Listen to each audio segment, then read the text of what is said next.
Okay, I think we're up and running. Welcome everyone to this Denali Borough Assembly meeting here on November 10th, 2021. I'm going to kick things off with a public hearing. We have one ordinance on the public hearing agenda about the MTA Broadband Infrastructure Grant. And then after that, we'll start our regular meeting and have time for public comments. I don't believe we're broadcasting on the YouTube channel tonight. So if you have folks looking for it, they can either join the meeting here on Zoom or they can find us on the Facebook feed, I believe. And I the think link we're to on the both. meeting. Oh, we are on both? Yeah. Okay, looks like we're on both. So hopefully everybody that's interested in following along has been able to find us. If you want to call in with any comments, you can reach us here at the Denali Borough office, 683-1330. 332. 1332. And we'll take your comments, or you can email clerk at arenshaw@denaliborough.org.com, and that'll get some comments to us. Appreciate hearing from everybody if they have something to share. So to start off, we will take comments on the MTA Broadband Infrastructure Grant. And I don't believe we had any written comments before the meeting. So if anybody's on the meeting wants to chat in, just unmute yourself and speak up. Mr. Ponder. And Mr. Ponder, you're with us from MTA? I am. I wasn't sure if this was public comment or if this was my opportunity to present public comment. So if it is my opportunity, thank you very much. Okay, thank you for joining us. It's just taking public comments from general members of the public. And we do have you on the agenda under communications and appearances coming up here in a little bit. So Wonderful. give you a chance. I will sit tight. Okay, thank you. And if we don't have any other public comments, I will close the public hearing and call the regular meeting to order. And to do that, I would ask Mayor Walker to lead us in the Pledge of Allegiance. Yeah, gladly.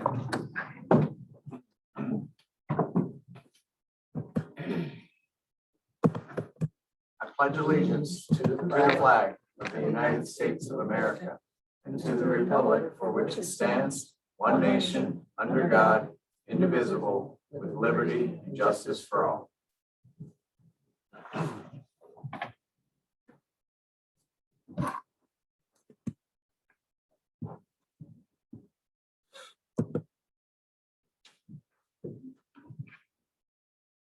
And I would ask our clerk to call the roll, please.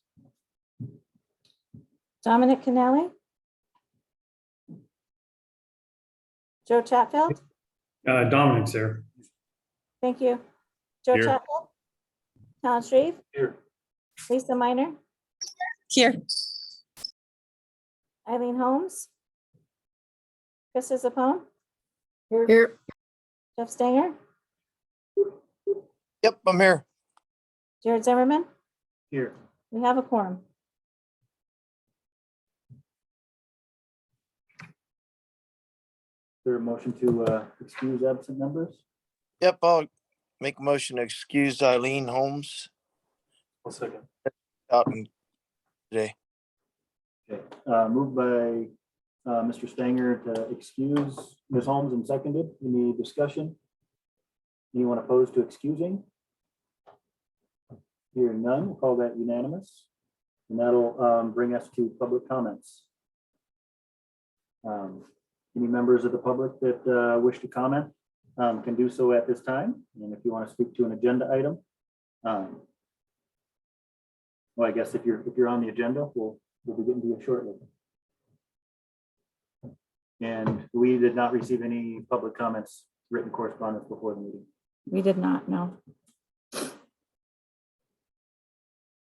If there's no public comments, we'll close that and move on to certifying the regular election from November 2nd. And we have in front of us the preliminary election results that's been passed on to us from the Canvas Committee. They have done their work. And we're looking for a motion to certify. I move to certify the November 2nd regular election.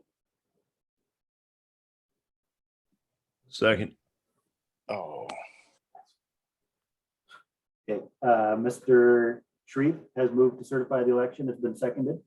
Any discussion of the certification? Madam Clerk? Yeah. Is there anything from the canvas committee meeting or from the election that we should be aware of? No, nothing that I can think of. It was successful. We have some, fairly obvious winners. There wasn't a real close election. The proposition did pass very handily. And so I would say overall it was a good election.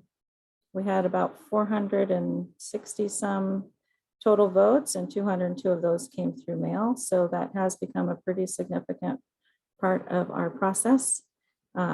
This year at the canvas meeting, before we even started counting, I did show them how we review here in the office those mail ballots to verify that those are registered human alive voters. And so I thought that was a good step. I'll try to continue that. The only other thing is we did incorporate some kid voting into the process, which was very popular. In fact, some parents that had voted by mail brought their kids in to the polling location just so that the kids could vote too. So that was the most fun part. We ended up with just under 26% participation rate, which is pretty good for an off year local election. Yeah, thanks. I know my kids enjoyed getting to vote. So it's fun. One question I have is, as mail-in balloting is becoming more popular, is there do you see a good way or an efficient way to be able to count those ballots on election night? Just to have, since like the canvas committee is there, whether they go to a central location or if they be opened up, at each individual precinct or whatever it is, but because such a substantial number of the ballots are going to be coming in by mail. Yeah, I would say, yeah. So that would fall to the Healy precinct since they are the only ones here in, next to the office where we collect those over that 2-week period. The one thing we do have is, we hold the canvas meeting on Monday following the election. And we did have 3 ballots come in that day, that morning, that we were able to incorporate because they were postmarked by election day, which is what our code says is required. So they were postmarked on or before election day. They did qualify. And so we were able to incorporate those at the canvas meeting. So I would say if we counted that night, there would still be that follow-up the following Monday count as well, before we put out kind of that final report, that final count.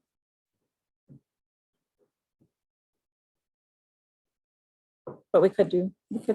Yeah, and I'm not sure if there, if we would need any code changes, or I know we just kind of updated our election codes to do the mail-in balloting stuff, or if we have kind of things in place that we could.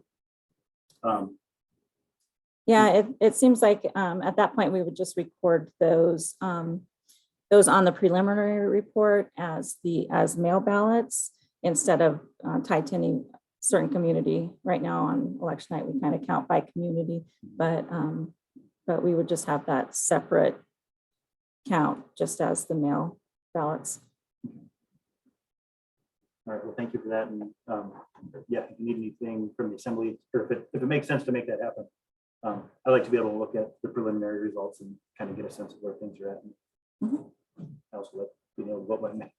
Right. Okay. Yeah, thank you. Any other discussion of the certification of the election?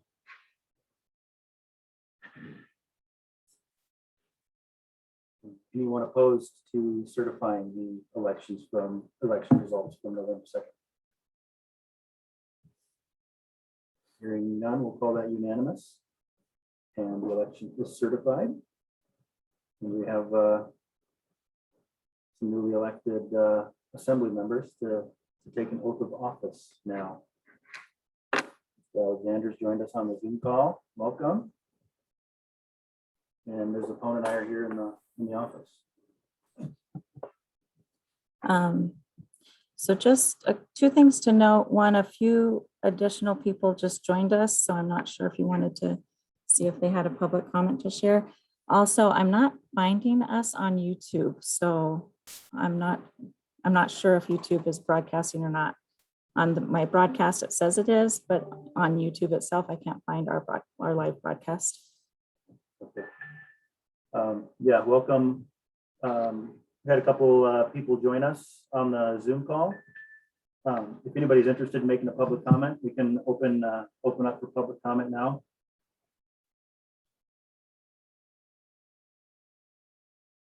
And then if people are listening in on the Facebook channel, if you know folks trying to find us on YouTube that aren't able, let them know that they can find us on, they can join the Zoom call from the Borough website or get on the Facebook stream as well.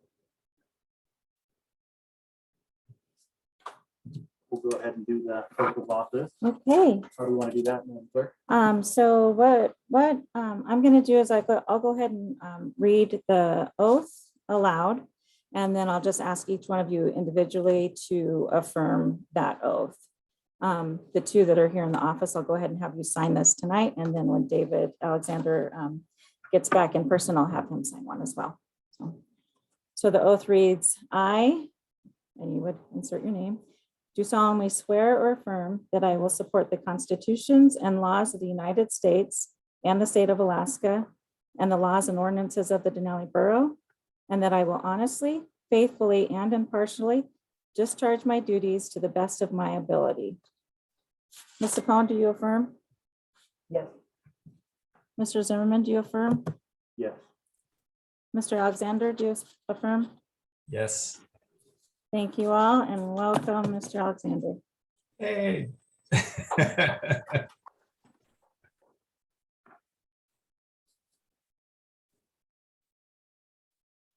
That'll bring us to election of assembly officers. There are nominations for presiding officer, deputy presiding officer.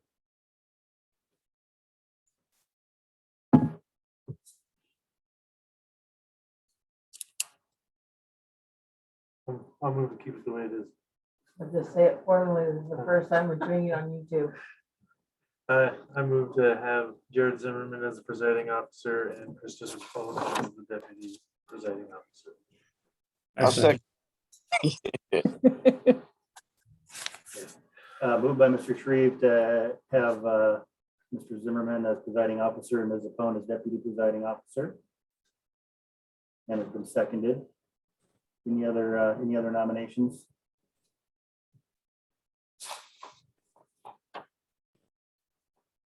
Any discussion on the nominations? Anyone opposed to Ms. Zapone and I continuing on as presiding officers? Nope. Hearing none, we'll call that unanimous. Stay in the course. Thank you, guys, for picking him first. Get through this. All right. That brings us to approving the agenda for this evening. I move to approve tonight's agenda. Second. Moved by Mr. Shreve to approve, and it's been seconded. Any discussion on the agenda? Anyone opposed to approving the agenda submitted? Hearing none, all that unanimous. And that brings up the minutes from our October 13th assembly meeting. I'll move to approve the minutes from the October 13th regular assembly meeting. Moved by Mr. Denali to approve, and it's been seconded. Any discussion or changes to the minutes? Anyone opposed to approving? Hearing none, we'll call that unanimous. And that'll bring us to the partner reports. And I know we have Mr. Siddall. With Horizon Medical is here. So we'll go with you first, and if anybody else wants to join in on the partner report, please speak up when Mr. Siddall is done. All right, well, good evening, everybody. I'll keep this short, hopefully sweet. I don't have a lot of major updates. Most of what I'm sure you already are aware of is going to be about the flu vaccine and COVID vaccine clinic coming up this Friday at the community center from 2 p.m. to 7 p.m. We've got a large number of signed up folks already. We had to open up more slots, in fact, because it was such a popular event. So we've added 2 extra hours to this deal. Hopefully we'll be able to not have too many others wanting.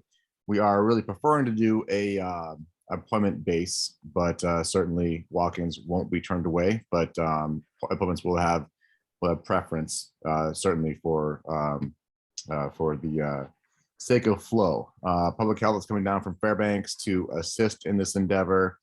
We will be doing secondary shots the weeks of the 6th and 13th of December to get folks who are getting their first shots this week to become fully vaccinated at that 3 or 4 week time based on the vaccine of their choosing.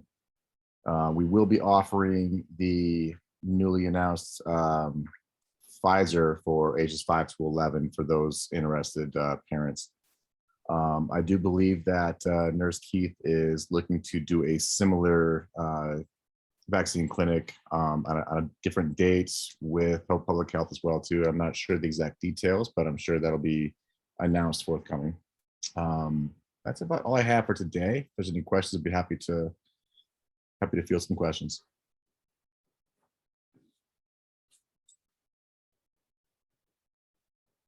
I guess Nothing. one question I had, just kind of generally, kind of like our status here in the pandemic.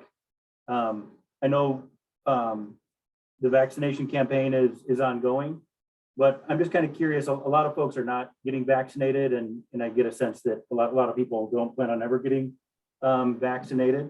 But at the same time, a lot of people are getting sick, surviving COVID, and just kind of what's the best that we know in terms of like the overall like immunization rate, whether it's, natural or by vaccination. And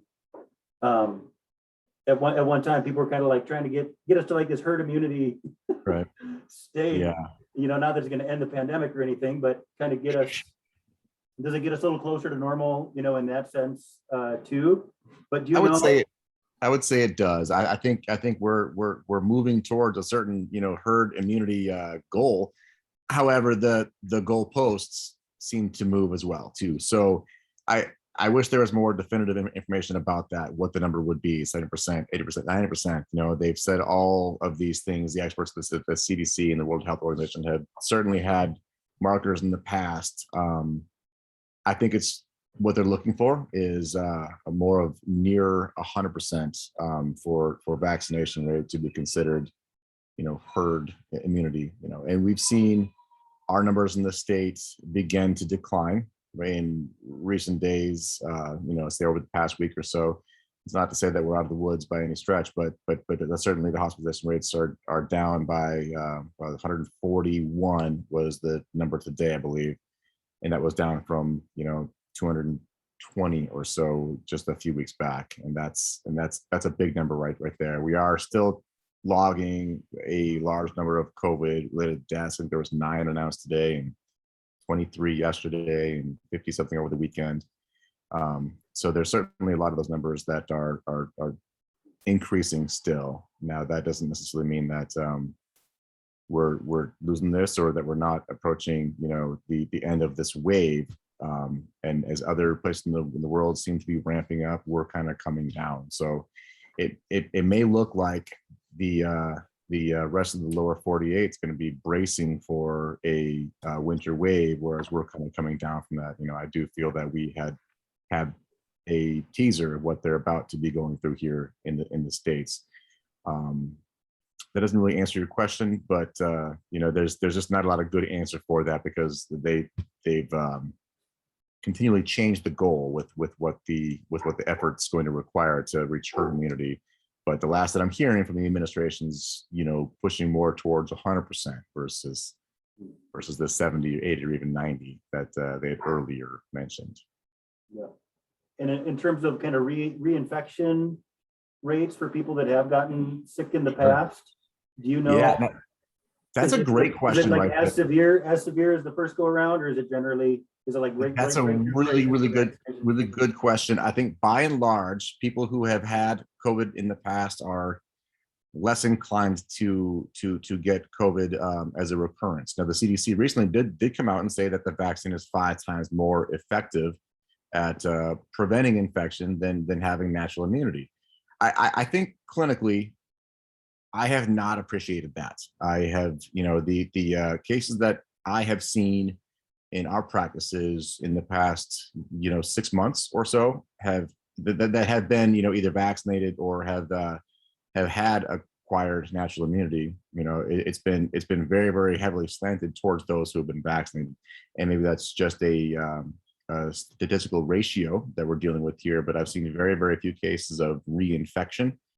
Anecdotally, those can be significant. I have not seen that. People who I have seen with the reinfection have fared very, very well, as have most of those who have been vaccinated and gotten infected as well too. So anecdotally, what I've seen is at odds with what the CDC has recently come out and is claiming. So that's, you can take that for what it is. This is not my claim, but I think that no one would argue that a vaccine plus natural immunity would be your best bet for protection for moving forward. Okay. Mr. Chatfield. Yes, thanks. I'd like to ask you, Seamus, what is the cycle threshold rate on the PCR test for the vaccinated versus the unvaccinated, or is that not something that's within your purview? Yeah, that's a great question, Joe. And I know that's been kind of a hot topic of recent, 30,000 to 40,000, I believe, is somewhere where the university is using this for their virology lab, but I don't have that number offhand. Okay. Yeah, it's my understanding from reading quite a bit about it that once you start going over 17, you start to have false positives on whatever it is that they're testing for. And then when we're up at a cycle threshold rate of 40, that's quite a high incidence of false positives. And what we were having was we had, like say at FMH, for example, they were testing at a cycle threshold rate of 35 for their employees. And of course, the non-vaccinated were having to test weekly. And then the vaccinated were not testing at all. So that can kind of skew the data if you're not testing one group except when they're showing symptoms, and then you're testing another group where you have a high rate of false positives where the person is asymptomatic, completely asymptomatic, and they probably don't have it. It makes it tough for us to really see what's really going on, doesn't it?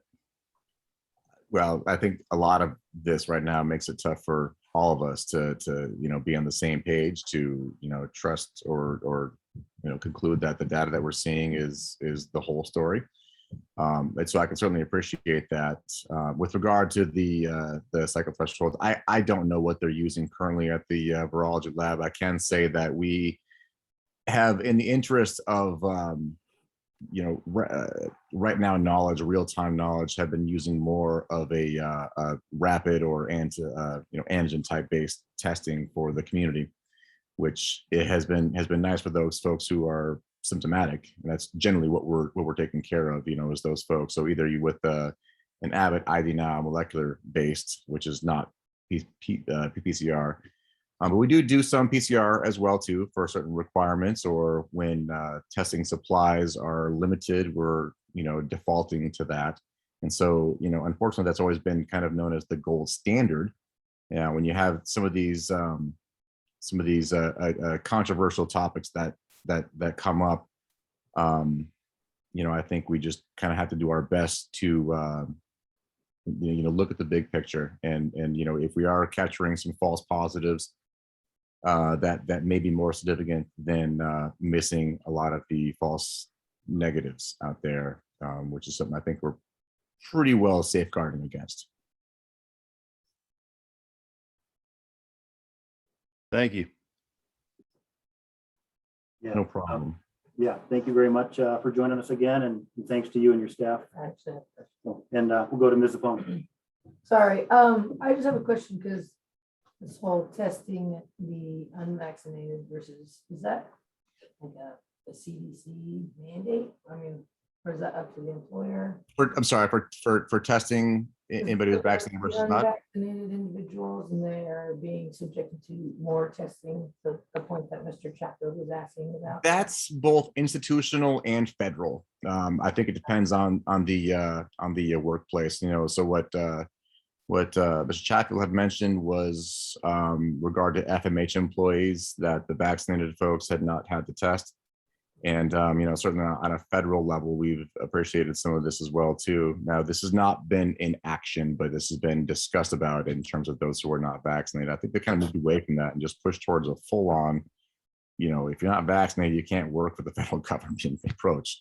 So that's not something that I've seen in practice. Like let's say at Clear Airport Station, for example, they've really pushed hard for 100% vaccination there. And I think they've just about achieved that. Maybe a few outliers, and there's some exemptions that are still being looked at. But by and large, that's going to be an institutional requirement. And again, going to change here real soon as some of these, January 4th deadlines are going to be coming up. And I think it's December 8th for the military, and I'm not sure what the other ones are for institutional type stuff or within company to company. But OSHA is going to have their say on January 4th with how a company can conduct that. As I understand, there's also a lot of lawsuits that put some of these things on hold. So we'll kind of see. We're just trying to adapt and be as up to the times as we can and fulfill all the obligations and need of both the community, the employers, and the government for that matter. Thank you for further elaborating on that for me. I do have a follow-up question though, in regards to transmission. Yeah. So as the lucky lottery winner of a person who was vaccinated, who did contract COVID-19, transmission-wise, asymptomatic or not, would I have been, risking everybody else? Or is it only when you have the fever and I only asked because when I was called by the state, that was like how they let me out, so to speak. Yeah. And so I was just curious because I wasn't symptomatic to get tested. I was just getting tested before going to some of my friends who are a little bit more at risk. Sure. And I ended up having it. So, I mean, I'm just wondering if we shouldn't just be testing everybody, if the people who are vaccinated can still spread it, I guess. Does that make sense? What I'm asking you? Yeah. I think that the short answer for that is going to be that anybody who is symptomatic is going to be by nature more contagious. They're going to have a higher viral load, which means they've got a higher chance of spreading the virus that way. Anybody who's got a fever, I think, is probably going to be the most contagious at that particular time. And we've caught several folks on surveillance who, didn't have symptoms, were vaccinated, but were at first contact of somebody who maybe was symptomatic or, again, was notified that they were a contact and were advised to get testing. And maybe they lost their sense of smell or they ignored some congestion or things of that nature. Those are certainly contagious symptoms. And of course, somebody who doesn't have any symptoms is potentially contagious, but I think that there's a real sharp increase in the level of contagiousness based on somebody who's got symptoms. The more severe, the likely they are to be more contagious. Okay, thank you. Yeah, I was just wanting some clarification as a point of discussion. You're quite welcome. Well, appreciate it very much, Mr. Sadal. Your brief report turned into Q&A here, but much appreciated. My pleasure as always. And I will talk to you all next month. And maybe we'll see you on Friday. I will come down there myself for a few hours soon. Okay. Take care. Thanks again. And we do have Vanessa Jusak with the Chamber of Commerce on the phone with us. Let's continue our partner reports.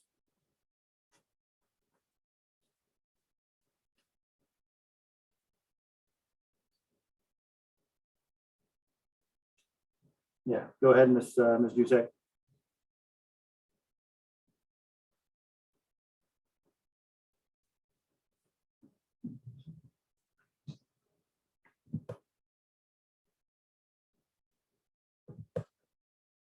I think that's Ms. Jusak with her hand raised.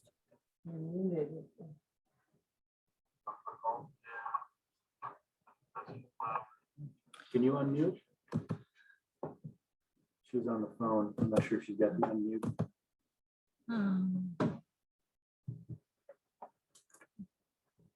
Me? Oh, there you are. Oh, we had you for a second.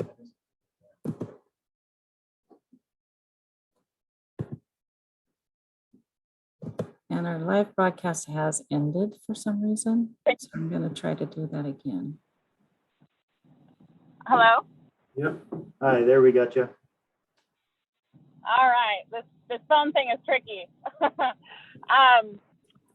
So I don't have a ton to report that's actionable at this time. A lot of stuff kind of working on behind the scenes that'll be ready in the next few months. But I just did want to pop on quick to give my thanks to Assemblymember Canalti for reaching out regarding the letter I wrote last month and the ATIA's funding, and to let you know that I'll be available for the meeting if there's any questions regarding that.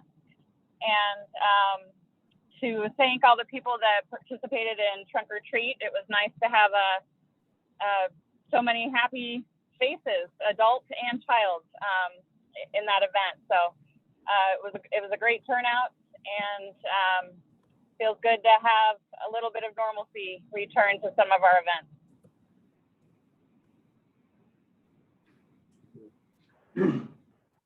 Okay, thank you for the report. Any questions for Ms. Jusak now?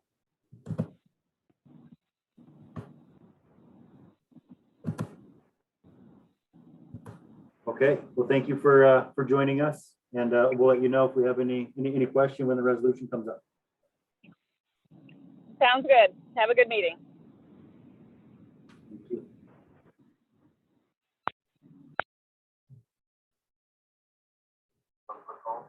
Anyone else care to chime in for partner report? Oh, that's right. Okay, well, we'll move on to the finance report, and we have reports from June and July of this year. Move to receive the finance reports as presented. Second. Moved by Ms. Zafone to receive the reports and seconded. Any discussion of the reports? Mr. Mayor Walker. Thank you, Mr. Zimmerman. I would like to point out a few things. These we have been working on the year end and making sure that you got a clean, good June report, and then that kind of freed up the pipeline of the others to follow.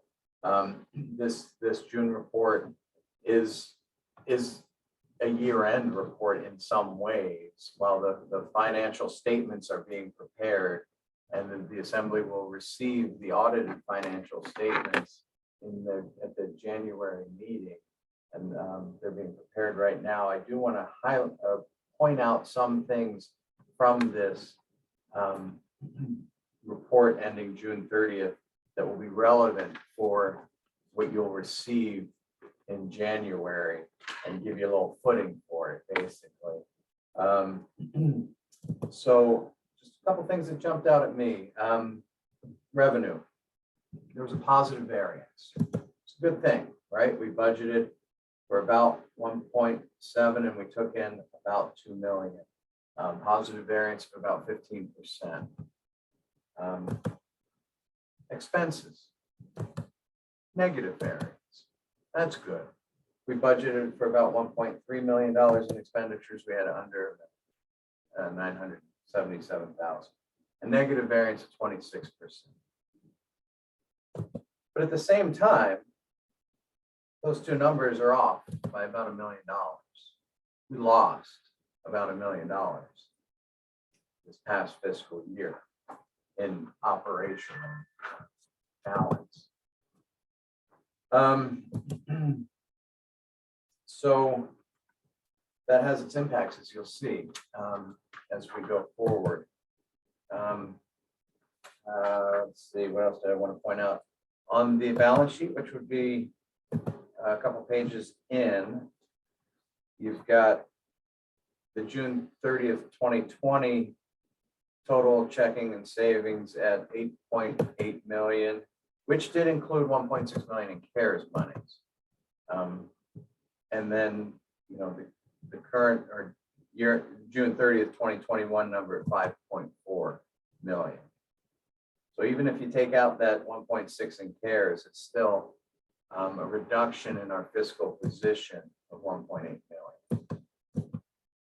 So those are going to be some things that we'll be looking carefully at. And also I just wanted to point out on the financial report, and some of those who haven't been looking at these for that long, maybe new to seeing them, the PIF at the bottom of our balance sheet, it's marked as page 2 here, some of the investments, that PIF is permanent investment fund. And that's a bright spot. You know, on June 30th, year over year, June 30th, 2020, 3.4 million. Our permanent investment fund at the end of this past fiscal year, June 30th, 2021, has grown to about $4.2 million. So that's a bright spot. And those are some things that jumped out at me I thought were worth pointing out in this report. Thank you. Thank you, Mayor Walker.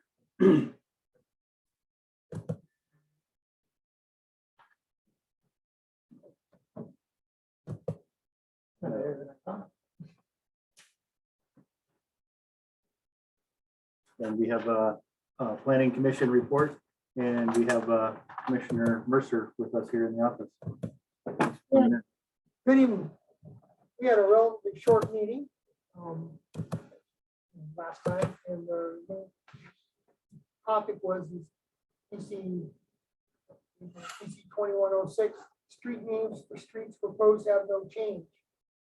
Prior to the meeting, we had 3 public meetings, one in Cantwell, one in Healy, and one up at the landfill, where people were welcome to come in and comment on the names that certainly have worked controversial and any other comments they want to make. All 3 meetings were relatively lightly attended. And so that's either very good that doing this all correctly, or giving up by choosing doing it correctly. Anyway, so we went for a vote and it was passed unanimously. So that part is done. So the next step is down to ones where there might be more controversies, like few of them people want names changed drastically, or something kind of prefixes, suffixes, and such. So our next meeting is not until January. But this does give basically 2 months for people that have any other ideas or opinions, get a hold of Will and let them know. And we're still working on some of the things. The general consensus, if I remember correctly, of the members that were there is we're basically ready to vote on it. So this last setup in, we did go through the earlier ones last year, meetings, controversies, and went through 3 public meetings here. Basically, no comments now. I like to think that from January, have it set up, and then by February, we'll kind of vote. And for those of us that live on street names without controversy, is that the final action then? for those street naming, or is it gonna be a full slate that gets approved all at once? Okay, so the ones that we voted on were the next ones that gonna stay exactly the way they are. So they'll be done. The other part would be coming back up to the point in realizing that these can all be changed down the line. And there's nothing, just because you happen to be on one name doesn't mean it can't be done in the future. But in the process of trying to move forward, we sort of thought we'd take everything up at once, and if we had to take some back out, then we'll reset. To try to get the majority of the stuff done. Does that make any sense? Yeah, Nope. so things will likely, at least from the planning commission's side, things would be kind of done in February, March We would like to think so, yes. timeline. Okay. And then once this is finalized, in terms of like passing these on to the legal authorities, do you know what that process is I gonna look don't know like? about the legal authorities, but I know after we vote on that, what's the administration, and then start looking down signs, people do what. costs them. Mayor could probably answer that part about the legal part. Well, I mean, if we go to the bank and need to change our address because we have a new address now or whatever it is, like at what point are things gonna be registered with the borough official addresses? When we are at the point of issuing official addresses, it'll be on letterhead, you'll get a letter, it'll say, this is your address, and that's, what you can take legally to your bank, mortgage company, etc. And when exactly is that date? We're working on it. But we definitely need the street names first. I think getting the street names first seems like a good idea. Okay. Yeah. Great. Thanks for the update. We've actually got that form ready to go, the application, things like that have been worked on already. But we definitely need to get some of those other steps too. Any questions for the planning commission?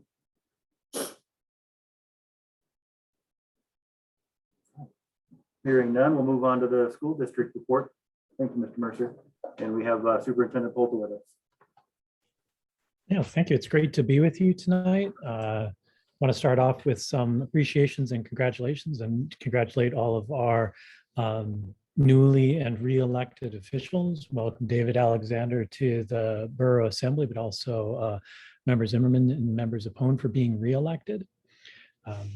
And also we'll be welcoming a new school board member, Brett Oakley from Anderson, will be sworn in at our meeting next Thursday, which is in Cantwell, and then also will be virtual. Some other thanks to mention. Really appreciate everyone who came up to Fairbanks last month for the school district strategic planning retreat. I've listed all their names in my written report. And during that weekend, we worked and sat down and talked about the direction of the school district, identified additional strategies for us to be working on in the next 5 years. And that full plan is going to be looked at now by the school board for adoption. And then after that, kind of moves into another round of planning where we take the strategies that we've identified and start building out the more specific action steps underneath those strategies. And those would be the things that we start really focusing on in the next couple of years. Also really appreciate the overall community of the Denali Borough for nominating the school district to receive the donation from Solarize Denali. That company that was doing the install work donated or is in the process of donating like a equivalent 10% solar capacity, 10% of what the overall community purchased for your homes, and they're donating that to the school. We're going to pay a very small kind of fee for like the hookups into our electrical system, but they're providing us with some electrical panels for free, and we also might expand that and purchase some as well, try to make sure that we can get some good coverage. And that's going to help, offset and reduce overall electricity costs, even just a little bit for the long-term future of the school. So really happy with that. Really kind of lowered the return on investment opportunity for us, and really makes it a viable project for us to take on at this point. Also want to just recognize a handful of students that participated in the statewide student government conference with the Alaska Association of Student Governments. They participated virtually because those events have been virtual for the last year and a half. There were Emma Tomio, Cami Vandeventer, Addison Walker, and Danica Ham. Danica, in particular, was really stood out because she applied for and was interviewed for the secretary position for that organization. So it wasn't an elected position. She actually applied and was interviewed for it and was then identified and selected by the OSOG body. And so she's now the statewide secretary for that organization. So congratulations to her and great thanks to the other students that participated in that event. Couple things, kind of building off, when Seamus was talking, I would point out and really hope that people have been able to sign up for the vaccine clinic this Friday with Horizon Health at the Tri-Valley Community Center. And hopefully for school operations, we have a lot of families that have decided to vaccinate their children with the new Pfizer pediatric vaccine, or maybe getting, after kind of seeing how things worked with other people that they know, going ahead and getting the vaccine for those older age students. As we've seen some COVID cases come into our schools, we definitely see the populations that have a low vaccination rate, whether that's in our younger students or if it's an older classroom, but just a low vaccination rate. Those are the classes that have had to transition to distance learning. And the classes and groups that have had a high vaccination rate largely been able to stay in school in person with maybe 1 or 2 students, then having a period of time where they're trying to zoom into the classroom to continue to participate. That vaccine really makes a change in terms of how the school can operate and the reliability of that, and just knowing day to day what the structure of learning is going to be like for those kids. And as a follow-up, Nurse Keith is working with public health, and we're kind of in the final stages of scheduling and announcing another vaccine opportunity, really focused for the school and students at the school for November 22nd. It's a Monday. And that'll help with some families that we know are going to be traveling this Friday and not able to access the vaccine clinic. We're also trying to see what we can do to provide the vaccine on site at Anderson and possibly Cantwell as well, to try to just, again, lower that burden of vaccine access so somebody doesn't have to try to figure out how to drive, and just that whole appointment schedule being very easy for them. Again, hopefully just kind of giving people that opportunity to have that vaccine. And November 22nd for the pediatric Pfizer vaccine does give enough period of time for that second shot to be taken before the Christmas break. And that would have students fully vaccinated before school would resume in January. And I think we tried to time it so that this child would be fully vaccinated either before or really at the beginning of the Christmas holiday. So kind of help people with just any travel concerns that they might have. Other kind of big things kind of happening within the school district, kind of talk about school finances for a while. October is our kind of count period, October count as we phrase it. It's when the state of Alaska actually looks at the enrollment figures in schools across the state and uses those to actually finalize and determine funding levels for the current school year. And so we've submitted that report called an OASIS report to the state, and that kind of set our final funding level for the state. And there's a process now where they kind of look at it and they make sure that students are enrolled in only one school. And so there have been some students identified in Denali Peak that have been reported by some other schools as being enrolled there. There's a process that the department now goes through, trying to have the schools talk to each other and sort out those conflicts. And then even just kind of like they sit as an arbiter when there's some disagreement. So we do see, like, we've got our final numbers, but we also have a set of these duplicates to resolve. And what we've seen from the past is that our final number with Denali Peak is going to come down a little bit, but really locks us in kind of with a good predictability in terms of what our final revenue is for this year. Overall enrollment at our 3 brick and mortar sites is down at all of those sites. It's not something that's isolated to one school or even 2 schools. We see lower than projected numbers at Anderson, at Tri-Valley, and at Cantwell. And when we look at that and then start looking at our current budget and take those new figures and really start updating the budget with solid numbers, the things that we are seeing revenue-wise, we see the decrease in general state aid. We see a decrease in the state transportation grant. And we are applying what's referred to as a hold harmless provision because of the degree of drop in enrollment. Or this year not experiencing the kind of full impact of the lower numbers. It's a 50% drop in funding relative to our actual enrollment this year. Nonetheless, it's a drop in our revenue. And so we've also been looking at and started, even at the start of this year, looking for cost adjustments that we could do to try to make sure that we can control the expenses for this year. And so as we've been working on a budget revision to bring to the board next week, we are continuing to see an operational deficit in the school district of close to $800,000. And a lot of that was kind of known and planned because, as you recall, we did reduce our request for the local aid from the borough by a significant portion. And so while we have a deficit, it's like, well, we knew that.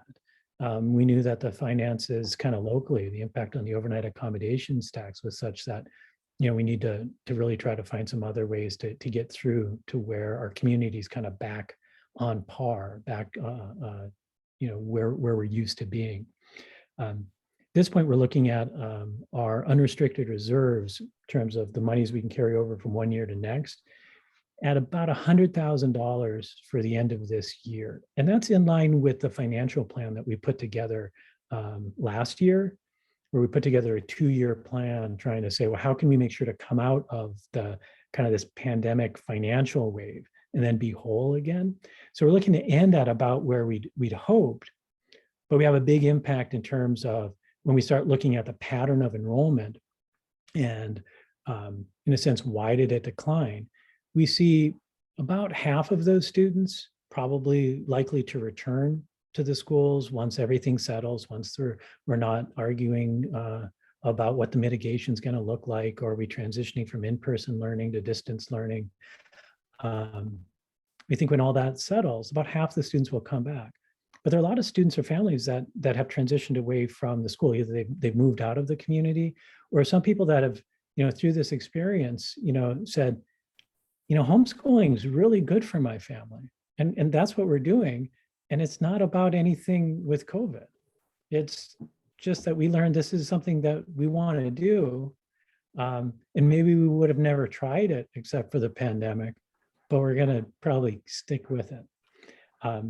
And so as we start looking at our FY23 budget, what we're doing is saying, okay, based on that information that we have, what's, in a sense, what's our enrollment going to look like, or more likely to look like in FY23? Because we don't think it's going to go back up to the pre-pandemic enrollment levels. And so as we look at developing that FY23 budget, we need to go back to that financial plan and say, okay, how do we get to this new enrollment level that we predict? And if it's a lower enrollment level, that translates to a lower funding level. And how do we make sure that we have school structures at our 3 sites that's going to give us that balanced budget? Because if we go into that in kind of continuing deficit mode, that will eat up all the reserves and then make that transition to the balanced budget even more painful. So we need to be really conscious of where is it that we really want to end at the end of the pandemic, and then try to design our FY23 budget to help get us there in a way that still maintains reserves so that we can take care of capital projects. We have cash flow as needed. And I had a conversation with Mayor Walker this week, and it sounded like there are at least a couple opportunities that the borough might be able to take advantage of that are coming up with some kind of the later stages of the COVID relief monies that were in the ARPA bill that came out that really could help the borough get back to kind of whole position financially. And that could then help the school district, because we know that we might be able to come back and say, well, let's talk about increasing that required local contribution back to what it had been historically. So it's a kind of just giving you a picture of what we're looking at and how we're trying to position ourselves again for those future years. Some good news, kind of a mix of good news, financial and capital improvement, is that the state's FY23 list of capital improvement projects and major maintenance for schools across the state came out, and the Anderson Roof project has moved up on that list to project number 4. It still would need aggregate funding level of about $18 million in the capital budget for school major maintenance to be funded. An amount actually greater than that was in the capital budget this year and then was vetoed in final stages through a line item veto. So we are hopeful that those monies would be in a capital budget in the future. That project has been completed. It's completely done. We've got all the paperwork in and ready. When that goes through the state approval, it would reimburse the school district at just under $1 million for that project. And so that would really help in terms of filling back up the capital improvement fund and allow us to look at some other things like the leaking roof at Tri-Valley, or again, a very aging and old septic and leach field system at Tri-Valley that also needs attention, and our incredibly old generators that we have at all of our schools. So definite need for that. On some other kind of smaller capital things, we do have kind of the final piece to get our Tri-Valley generator back into the state it was before it had the failure last December. And this is just a switch so that when mains power comes back on, the generator turns off automatically.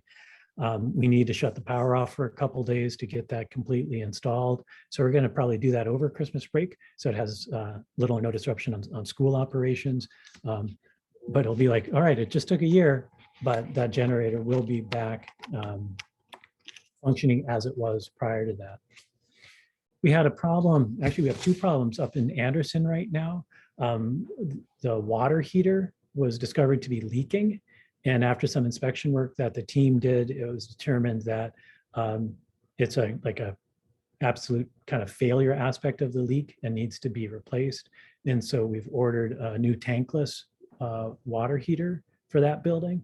And when that arrives, we'll be installing that and even plumbing that if the capacity for it is not enough, we can plumb in and attach a second one into where we're putting that. The cost of that is pretty reasonable at about $2,500, and not a significant cost to the school district. Say the other unfortunate thing with Tri-Valley, there was a small earthquake southeast of Fairbanks last week, and we think that impacted the well. And either we're hoping it just kind of shook things up, because right now we're getting a lot of organic material coming through the water in that well.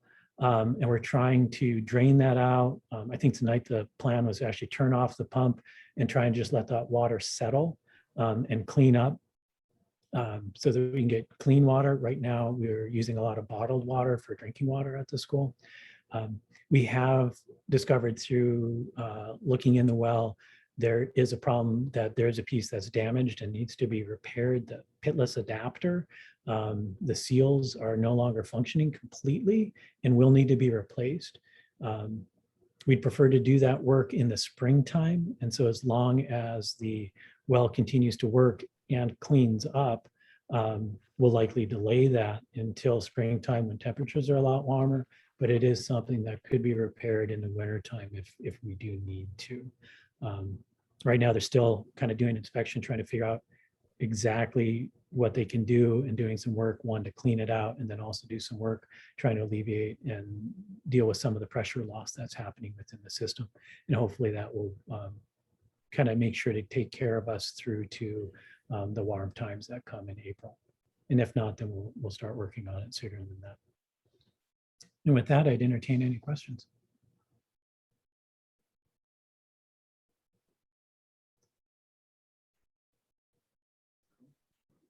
No questions for Mr. Holt. Thank you very much for your report. Thank you. You're welcome. And I'll watch the rest either if I can find the YouTube or Facebook, or I'll just turn off my video and sit in the background. Facebook. Sounds like Facebook is the place to look. All right. I'll see you there. Bye-bye. Okay. Thank you. Will bring us to Mayor's report. Mayor Walker. Yeah, thank you, Mr. Zimmerman. You do have a written report in your packet, but I do need to start with the correction, a misstatement I made in the financial report section. I was looking at the wrong number, but the point that we lost $1 million remains. I remember that from looking at it earlier, but I stated that our expenses were way below what they really were, because I think I said $977,000. We gave the school district 1.7 million. So yeah, our expenses here are actually 2.9, and we took in 1.9. So had a wrong number there. Sorry about that. And to my report. Yeah, congratulations, Mr. Zimmerman, Mrs. Palm, for re-election. Grateful for your continued service, and welcome to David Alexander to joining Assembly service. We look forward to working with you, and hope you enjoy and see the many rewards in this public service. And thanks for all the voters who participated. I thought that was a pretty good turnout. Over 450 voters on an off election year. So to the report, the first item is how we are really scouring those potential grants through the American Rescue Plan, ARPA, specifically through EDA, the Economic Development Administration, and have applied for that regional challenge and are considering different applications from the smaller programs, and those applications are due in mid-March. And Teresa Floberg, our staff members who's focused on that community development, is doing a great job in working with potential partner agencies there. Superintendent Palta mentioned that I am pretty excited about some developments regarding revenue loss. And when I wrote this report last week, the state hadn't yet set up their whole new program. But remember, at the end of last legislative session, the legislature did allocate $50 million to help support municipalities who lost tax revenue. And those are ARPA funds of the state's 1.1 billion, 550 million a year for 2 years. Of that, they dedicated 50 million to municipalities who are impacted by lost revenue. And really, so many thanks to our Senator Click Bishop, for his work on that, his leadership on that in the Senate. And the program is now stood up through DCRA, and they formulated an application process. It's pretty simple. And really looking forward to applying to this program. We do think we're going to be first in line. We have steep losses, and we receive scant aid. So I'm interested to see how the application takes in the aid that you've already received. Remember, in 1 year we lost nearly 4 million, and we received about 200,000 relief in ARPA relief, that flexible relief that can be used to backfill your lost tax revenue. Remember that none of the CARES money could be used that way. So we'll be applying for that, and the program has a pretty tight window for getting your application in. That window actually closes before our next assembly meeting, before the December assembly meeting. And part of the application process is the state's requiring a resolution from the governing body, whether it be a city council or borough assembly, to identify, the loss, to confirm really the loss, and to sign off on the application. So when we come to next meeting, we are going to want to consider a special meeting to do just that. All right, so that's pretty exciting, and at the same time, it's still a work in progress. So sticking to the financial theme here, I did have a look at the first quarter returns from this fiscal year, this July 1st to September 30th period. It is our biggest period of tax collection and remittances, and again, we're showing positive variances from what we expected in both OA and the alcohol and marijuana tax. Definitely came in a little higher than we suspected or guessed at. This is the first quarter of collecting those, and they were a little higher than we'd estimated. But to the OA, to the Fed taxes, it did show a 50% increase over last year, over 2020 this quarter, but still 45% below 2019. All right, moving into other meetings of note. Since our last meeting, I was a part of the school district's strategic planning session. Happy to participate. It was a worthwhile session, resulting in this Superintendent Polta mentioned kind of a refreshed framework of the strategic plan for the next 5 years. Borough staff, we had a full day staff meeting, both solid waste and office staff. Earlier I mentioned that we were revising the personnel and procedure manual, and we do have some more work to do on this. We'll get that to you for your approval at a later stage. But that was a really good all staff meeting. Those are really helpful and important to all get together on the same page.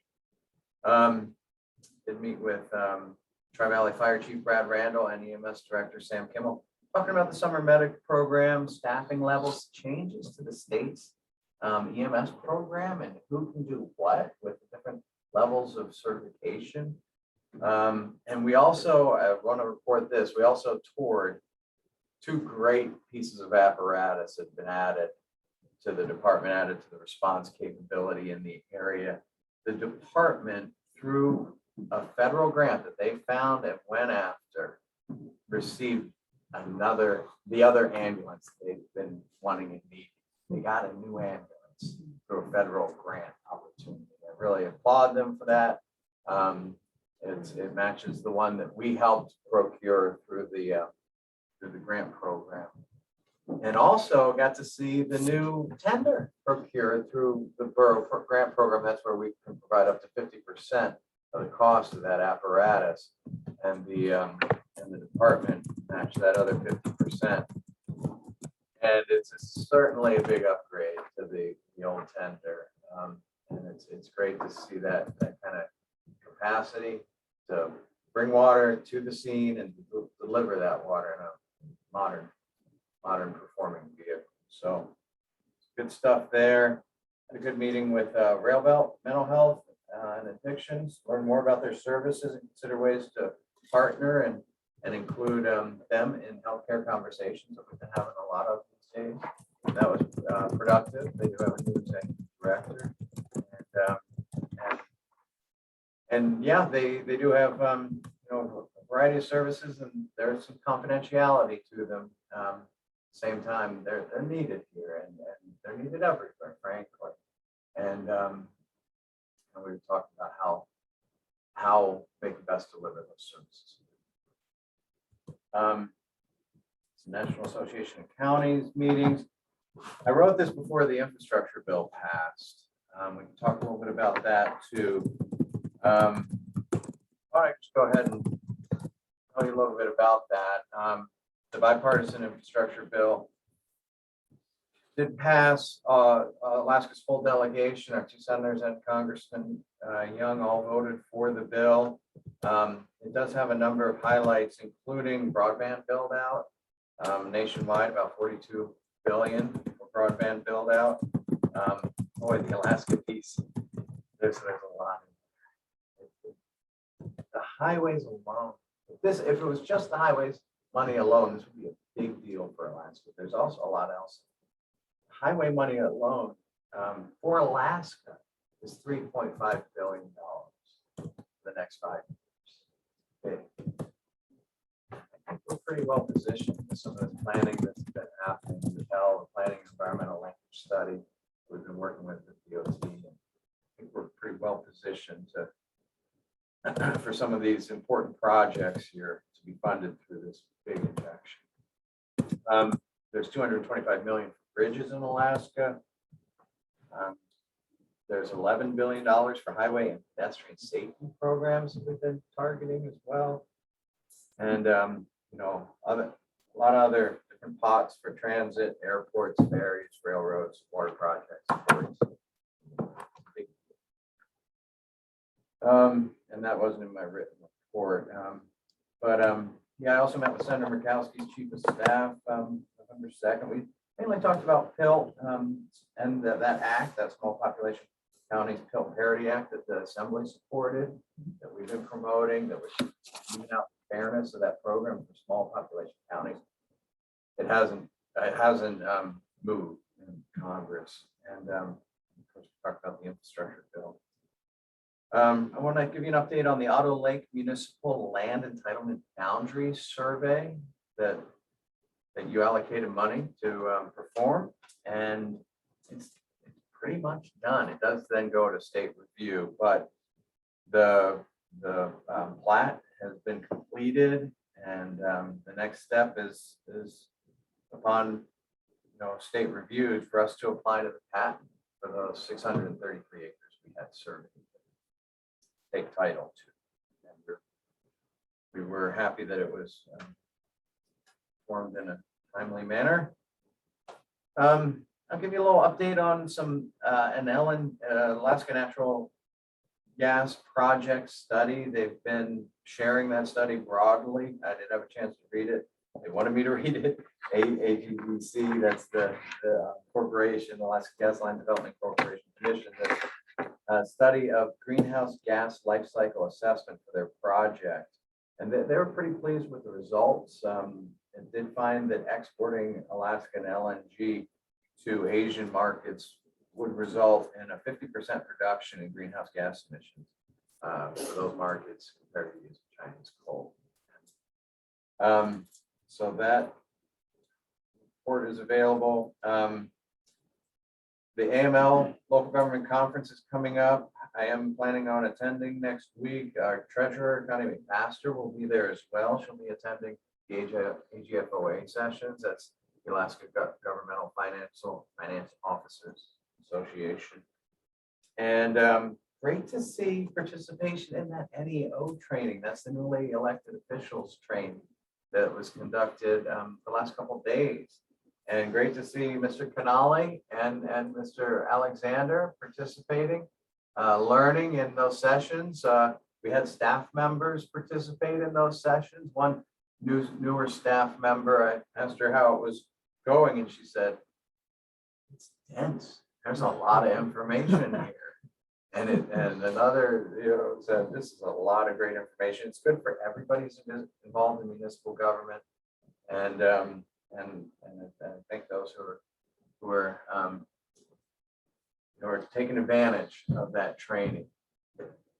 I did that NEO training for the first time. We had to go to Anchorage, be there for a couple of days. And for my years on the assembly, I never could get down there and do that until about 4 or 5 years I was on the assembly. I had the opportunity to do that. I got a lot out of it after being on the assembly for 4 or 5 years. So it's good for everybody. I kind of wish I think I should do it every so often. Everybody should. It's a really good training. So I want to promote that. And okay, one final thing, and it's not on the report, but it's a pretty big one. And it just happened on Friday, and that was the redistricting plan. To my surprise, although somebody did tell me about it like right before, it's like, "Mr. Mayor, there's a new proposal that's changed." Remember, I said that we're probably going to be going to the south this time and joining our friends and neighbors down in the Susitna Valley in a legislative district rather than the north where we've always been. And that's what I fully expected. And the notification was, "Mr. Mayor, they've got a proposal that has legs right now to break up your borough. And Cantwell would be in a different district." And at first, one finds that objectionable to break up a unit. We are a singular borough, we're one school district. And I did reach out to some folks involved and expressed my concern about that and objection to that. And at the same time, and that I also started thinking about it more and thought, 2 is better than 1. Meaning we'd have 2 representatives. And then let me explain also why Cantwell was pulled out. And that was for a noble purpose, to keep the Ahtna communities and villages whole and in one district. So while the borough people are not all in one district, the Otna villages all are now, with Cantwell going into District 36. District 36 is a big spanning district, kind of like our District 6 that we've been in. I mean, it goes Galena, Tanana, Fort Yukon, comes down Delta Junction, Tok, Chitna, and has this finger and goes across the Denali Highway and grabs Cantwell. And District 30, which the rest of the borough is in, goes kind of as we envisioned it, have been seeing on these maps, going down the western side of the Susitna Valley, Willow, Houston, Big Lake, and catching Tidewater, all the way to Port McKenzie. We go to our new legislative district goes to Port McKenzie.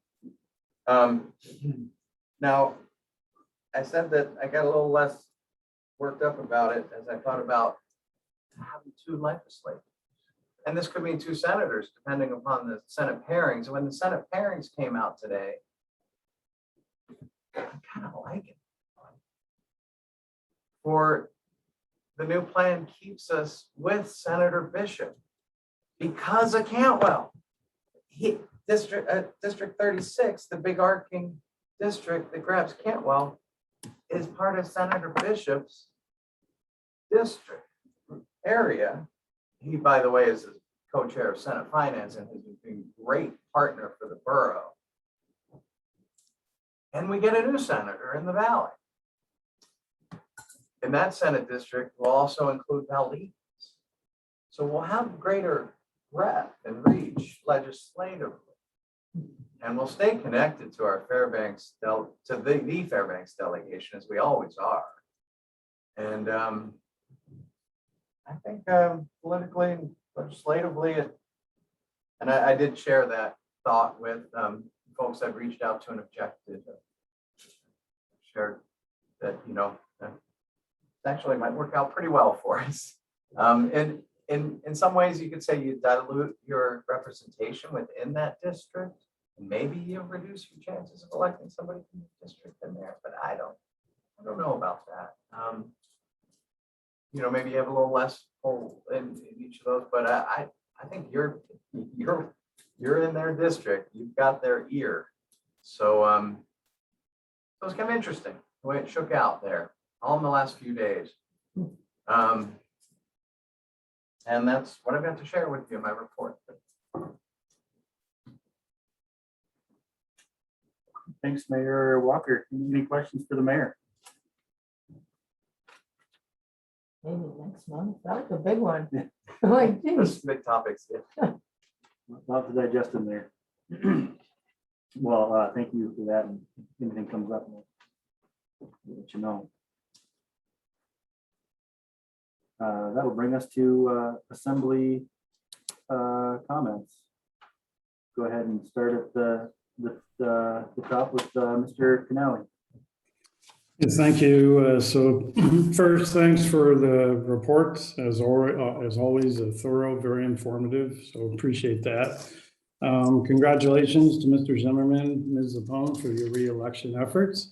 It's great to see you back on the assembly, and also welcome to David Alexander, new member from CB. Look forward to working with you. And also a big thanks to election officials and the canvassing committee on conducting, running, managing a clean, free and fair election. That's what we'd like to see. So much appreciation to that effort, not to be taken for granted. That's all I have right now. And we'll go to Mr. Alexander, CB. Well, you have to unmute yourself.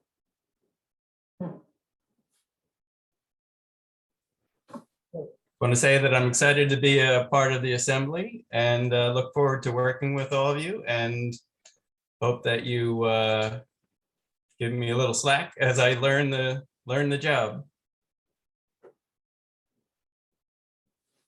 Welcome. Mr. Shreve. I'd like to thank everybody that's watching and for all the reports that we've had. They've been good, and I look forward to our communication and appearance requests to hear what they have to offer. Thank you. And Ms. Minor? I'm gonna save my comments for the end. Thanks. And Mr. Chatfield?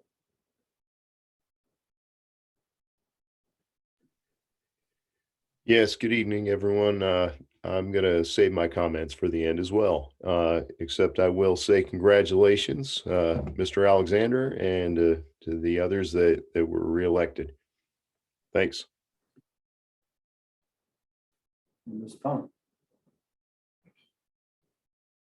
Yeah, I really liked the take your kids to vote thing. Doing the hoagie sales down at the rink there afterwards. It was, I mean, I was never taken to a voting poll as a child. Like, if we're gonna start getting voter turnouts, then, make voting cool again. And that's kind of like one of those things they should teach you in high school, maybe. It's funny. Other than that, I do have some comments for the end of it. Yeah, I'd like to congratulate Ms. Zafone and welcome Mr. Alexander. Look forward to working with you. And yeah, and I'd like to thank everybody, the school board members that are stepping up, and also just thank the planning commissioners and all the folks that serve on all the nonprofit boards and volunteers and all the things that make all the things that we love about our place here happen. I know it's every one of those jobs is a lot of work. So thanks for everybody for stepping up in their own way. Mr. Stenger.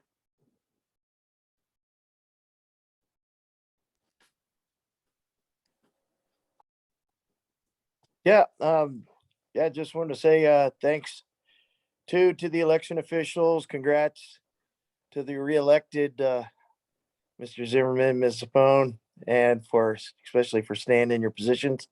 Welcome to the new assembly member, Mr. Alexander. Thanks to Seamus and the planning commission and the new school board members that were elected, and I appreciate all the hard work, and as always, the mayor and Mr. Polta for their excellent reports. And that is kind of the change to the districting could be kind of interesting, having 2 years. But yeah, that's it.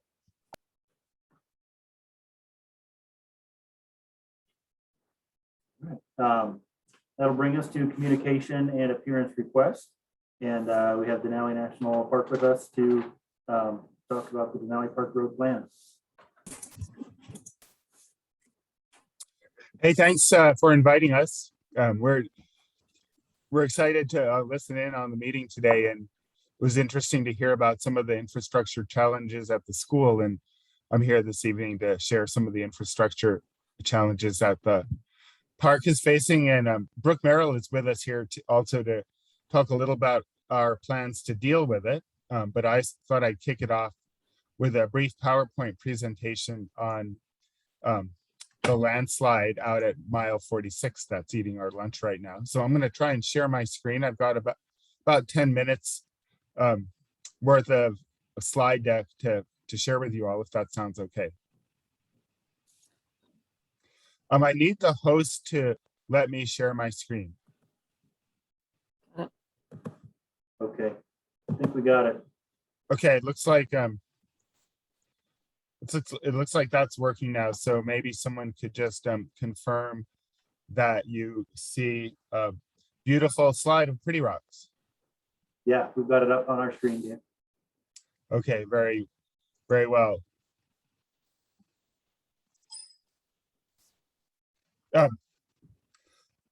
First, I want to acknowledge our partners. We've been working on this issue at Pretty Rocks for a few years now, and Federal Highways and the Cold Region Research Lab and BGC, and of course, Federal Highways has been a key aspect of this. But way before Federal Highways, we had a team out building this road, and I want to point out the road is almost 90 years old, a little over 90 years old right now at this particular site.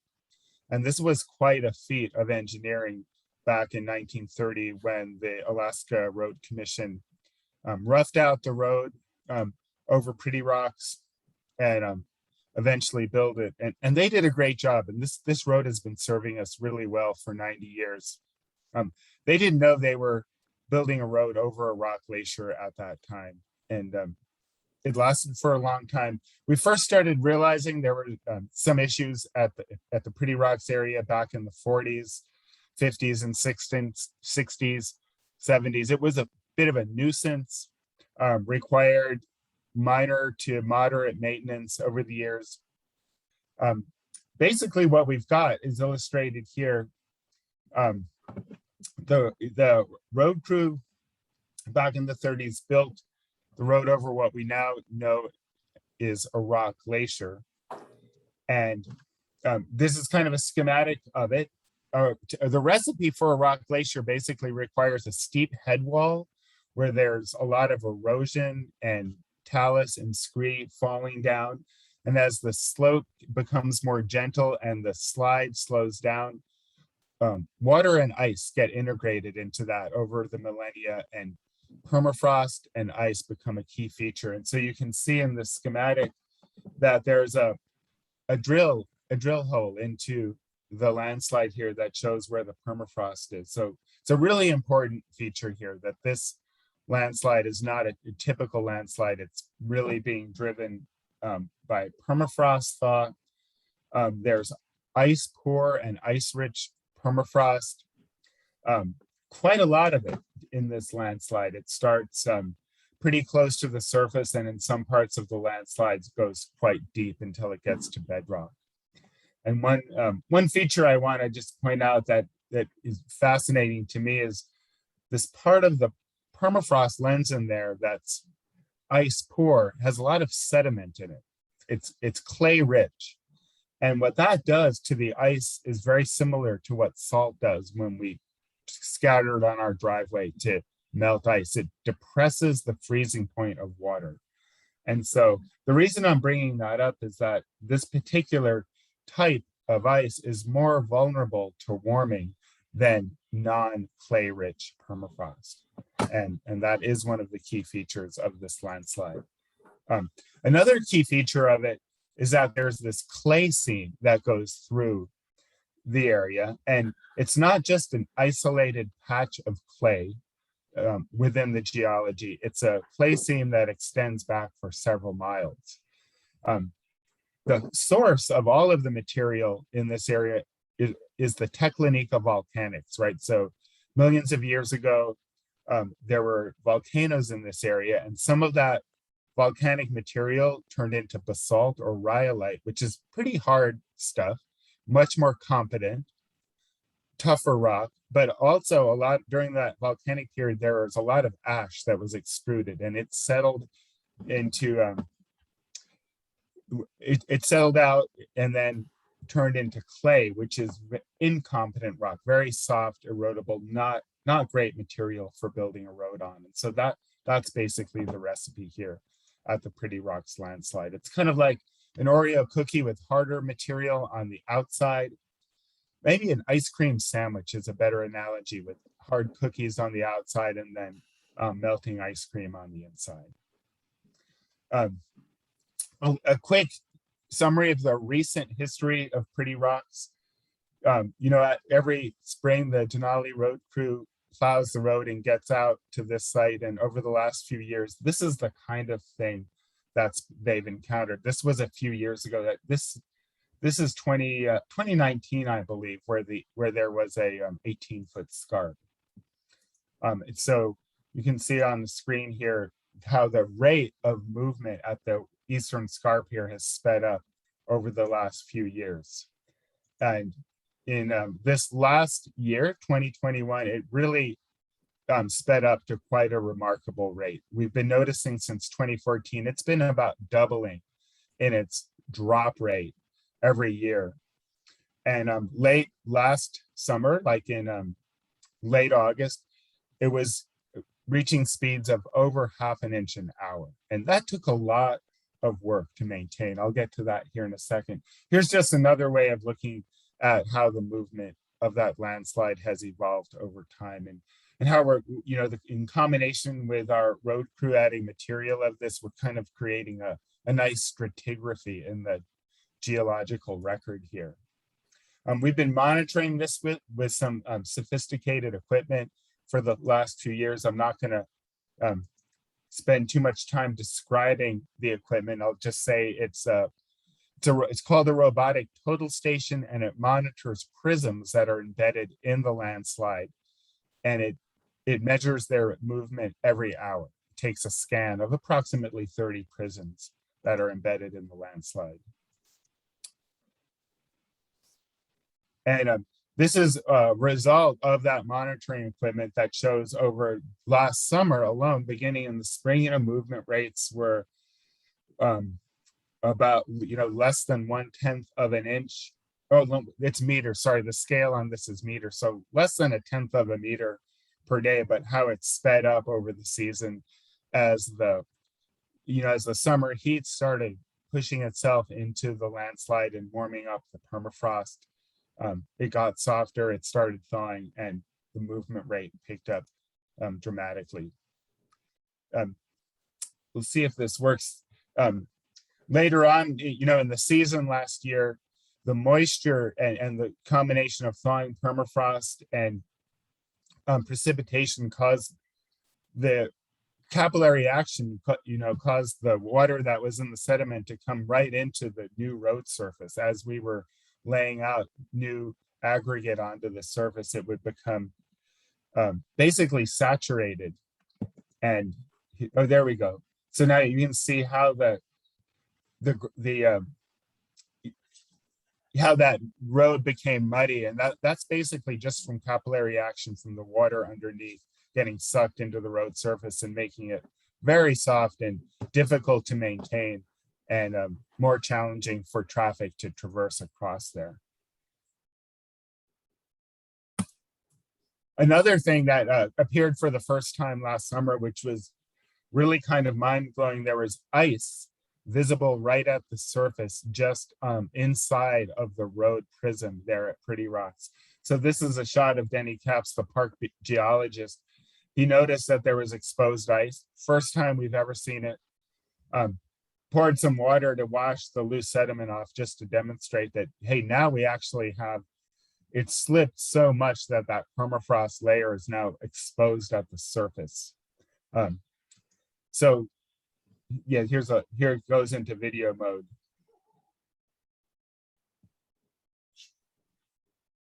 And so that ice is on the surface there, but it extends under the road and beyond.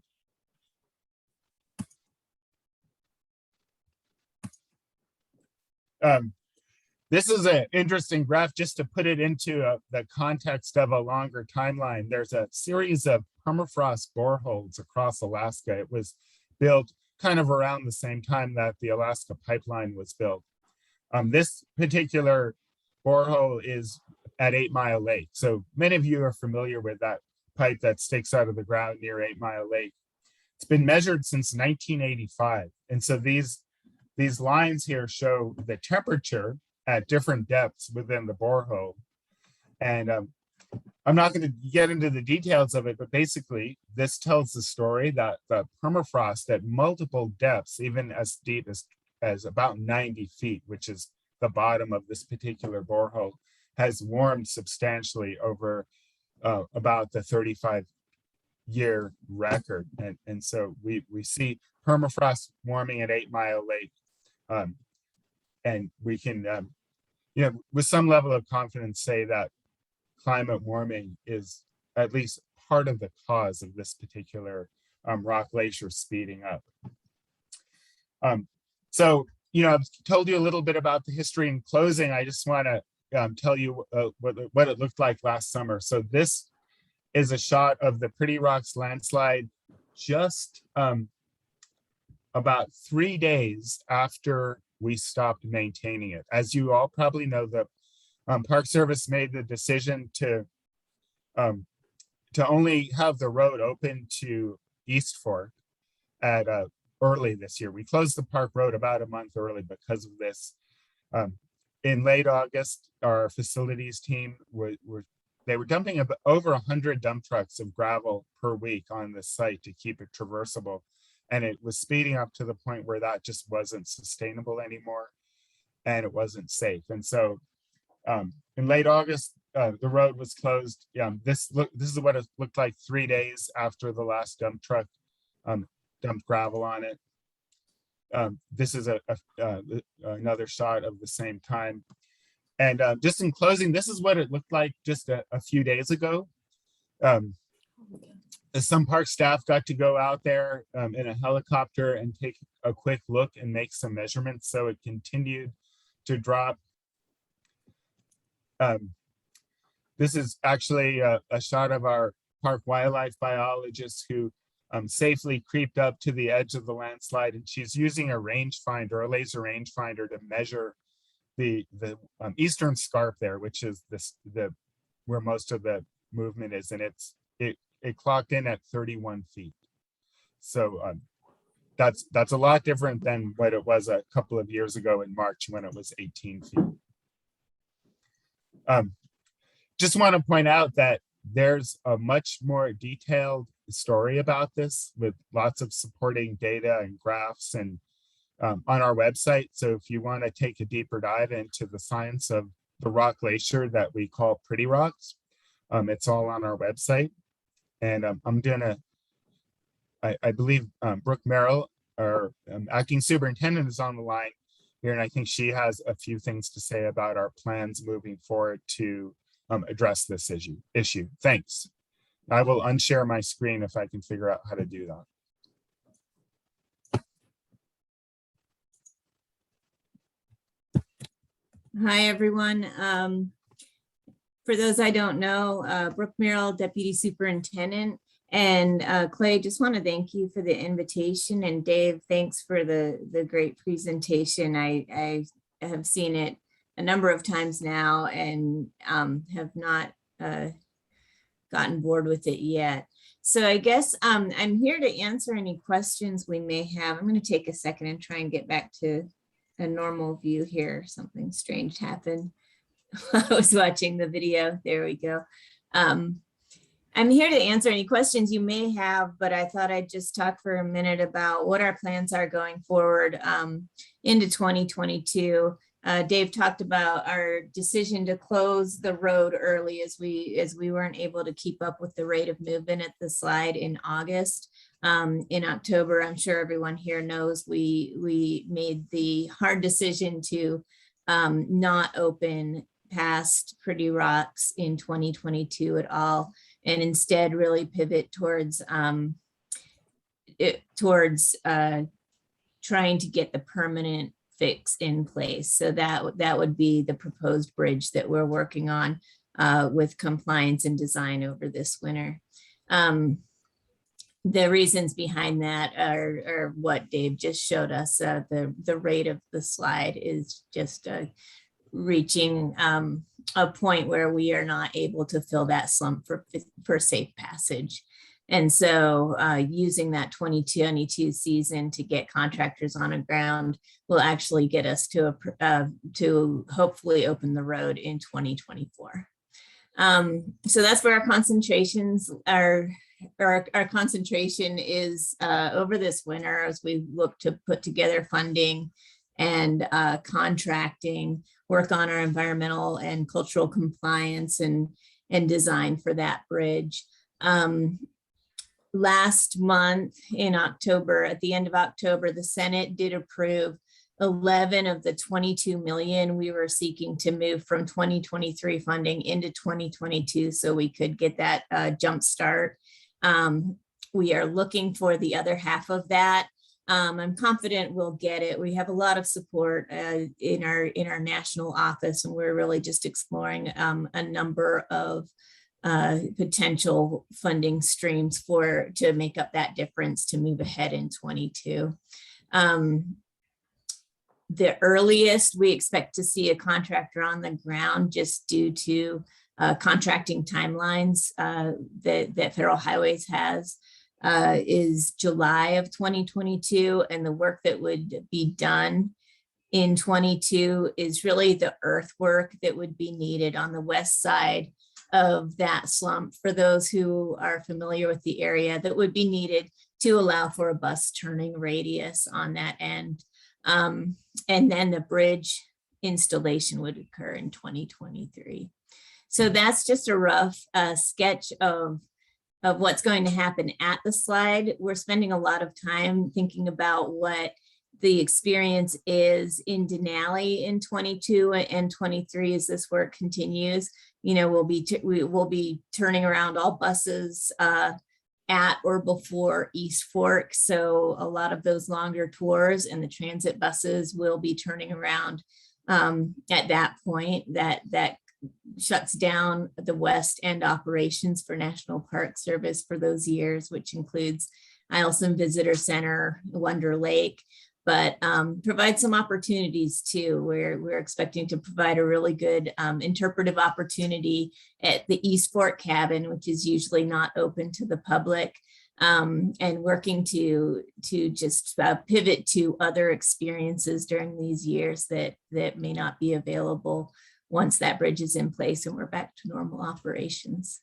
So we're really working hard with our partners to get the message out there that Denali's not closed. You know, the road is not closed. It's open to mile 43, and we're operating buses, we're operating backcountry. The campgrounds are open, the front country's open, and we want to make sure people know that in the coming years and don't cancel their Denali vacation from hearing that the road is closed. I guess I'll just open it to any questions people may have at this point.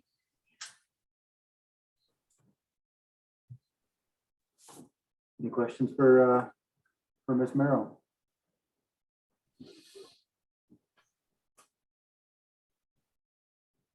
Thank you very much for joining us, and thanks for the presentation. Thanks for having us. Yeah, thanks. Take care. Thanks so much.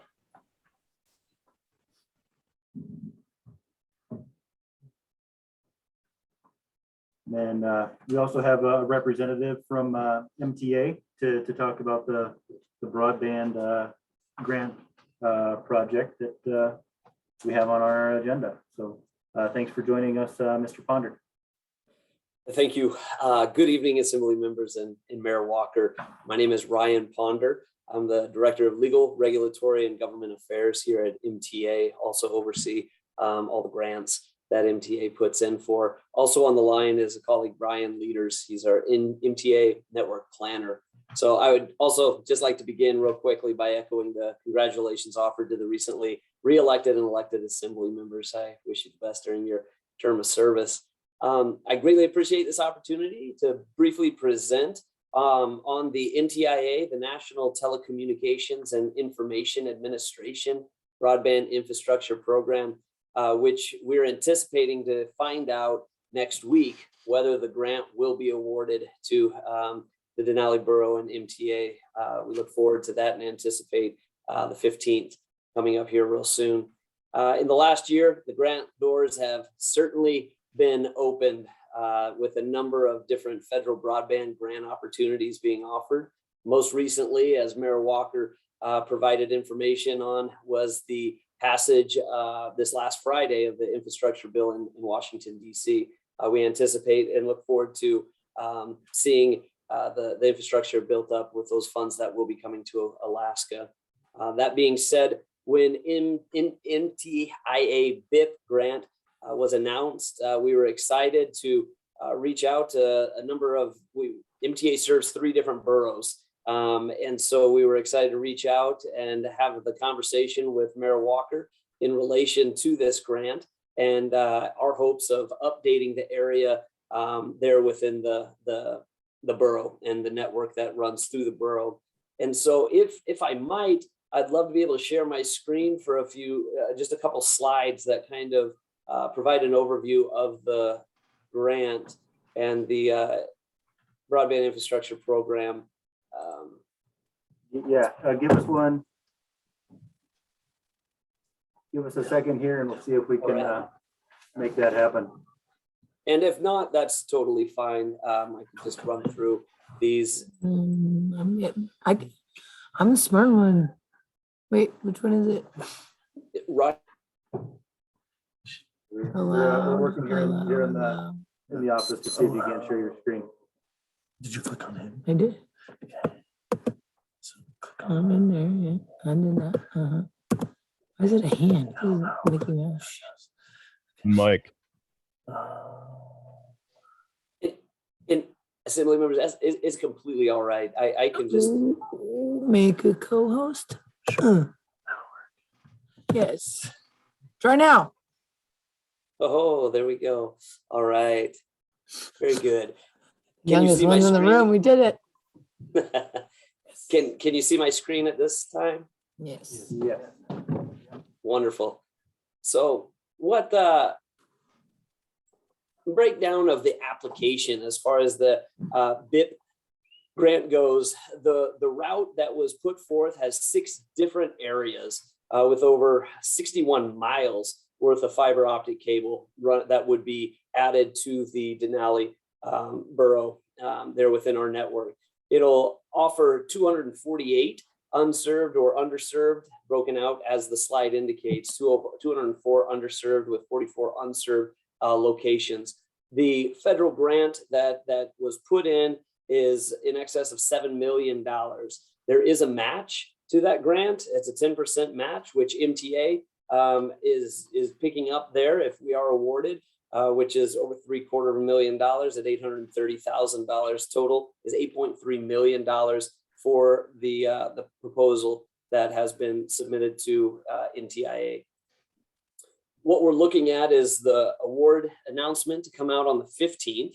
If the award announcement comes out, then what we would be looking at as far as next step is putting together an engineering design starting immediately and then running through spring of 2022. The funds, as far as the bidding and the construction that would be being put forth, would push out to 2023. And then as far as the management goes with the grant and it being laid out, would be MTA, as you can see on the left side, that column. MTA would put together the design, deal with all of the right-of-way permits, all the easements and everything else that would be necessary in order to deploy this network upgrades, and then as well as the construction bid, prepare the reports, and then provide the invoices to the borough. Borough would be doing the expense review, draw down on the funds, because it's the borough, it is a partnership between the borough and MTA. One of the things about the grant is that it was designed so that it would be local governments and other qualifying entities that would be able to apply for this, but it allowed for ISPs and broadband providers to come in and partner with those local governments. So the funds go to the borough, and then our invoice would be provided to the borough as indicated there, and then submit reports to NTIA. And as indicated, the MTA is willing to prepare those reports. I know that it is one of those things that you look at and kind of question.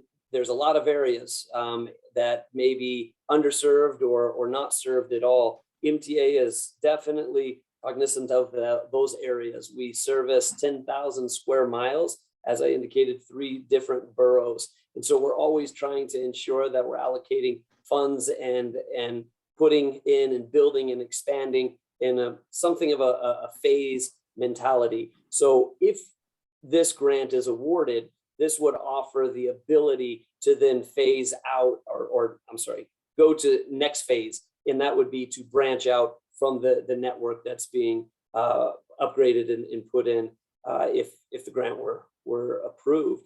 And so we look forward to, as I indicated, and that's all the slides I have at this time.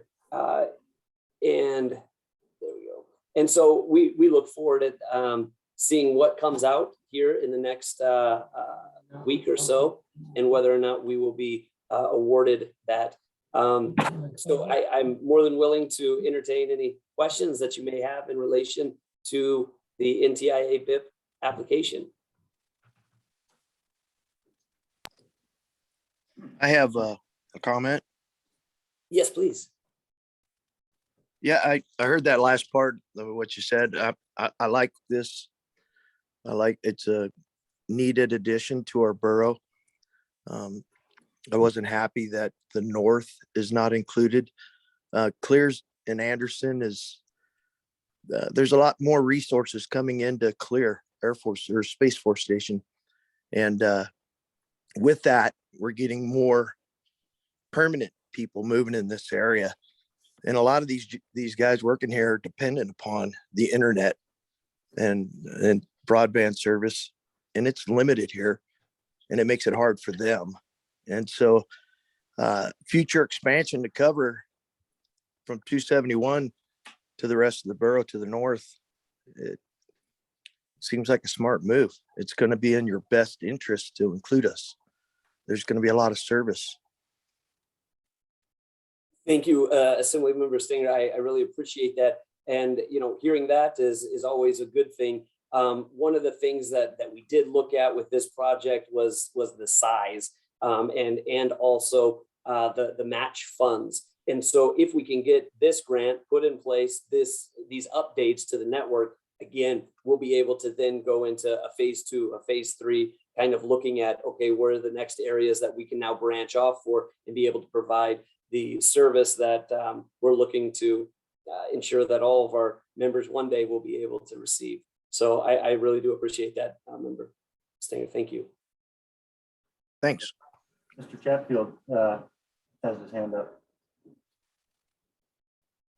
Yes, I just want to echo what Mr. Stinger said.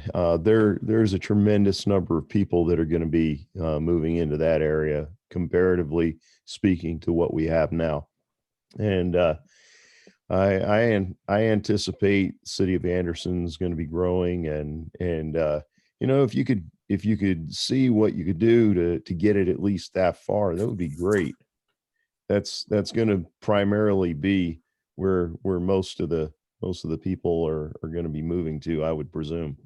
You know, they could be moving to locations further up the road, but it seems like the private land there is a little bit more limited off of the highway, and most of that is just owned. And to my knowledge, most of those people don't have any plans on moving, and it's, you know, not as densely populated along the road there. But Anderson has a potential to be very densely populated.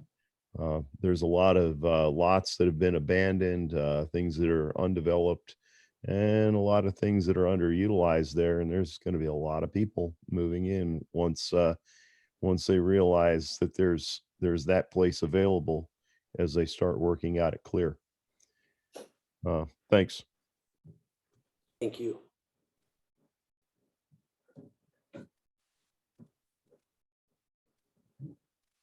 All right. Well, thank you very much for the presentation tonight, and look forward to working with you on this. And I believe next up on our agenda in terms of discussing it.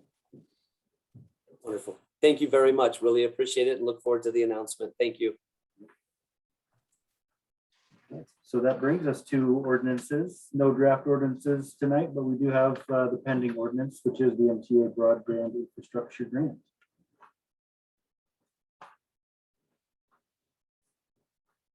And I'd entertain a motion to approve. Yeah, I'll make a motion to approve ordinance 2116. Second. Moved by Mr. Stanger, and it's been seconded to approve the ordinance. Any discussion? Mayor Walker. I'd like to thank Mr. Ponder and leaders for joining us this evening. And also note that in your meeting packet, you do have the full application for the grant with the executive summary that really spells out the entire project and different responsibilities. And again, the borough is excited about expanding access to broadband in a majority of the borough. We wish it were all the borough, and at the same time, we know that everything's built step by step. And with the keep in mind that this application is for, as Mr. Ponder mentioned, the NTIA BIP program that was in place previously, right? This is not new infrastructure money. And I think there's a total of about 280 million nationwide that we're asking for almost 8 million of that for this area.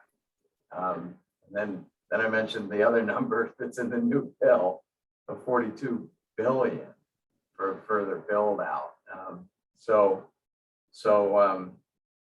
We were very hopeful that we'd get this grant, and I'm excited that, you know, we might know next week.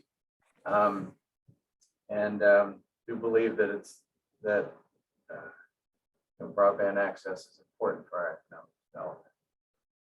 Thanks for considering your support on this.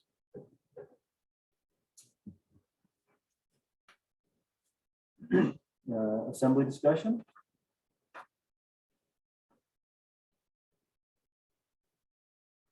I have a question. They were doing, there was like the Alaska running along the highway. Is this an extension of that project or a different altogether project? Because they were doing fiber optics, weren't they? It's a different project. It's a different project over the same area. You know, I'm not trying to put you on the spot. but I yeah, mean, maybe is it Mr. ju- Ponder could speak to the is it purpose new? of that cable that we all saw I missed it. go in the highway right away, but I don't understand that was publicly available broadband. Okay, so that was a private project. And Mayor Walker, I'm not so sure that I'm familiar with the exact location.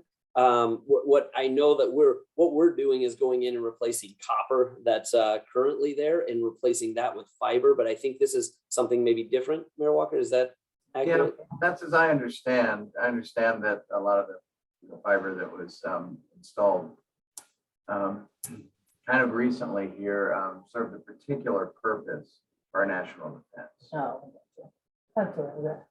You know, take the land once, that kind of thing. That's all I was going for.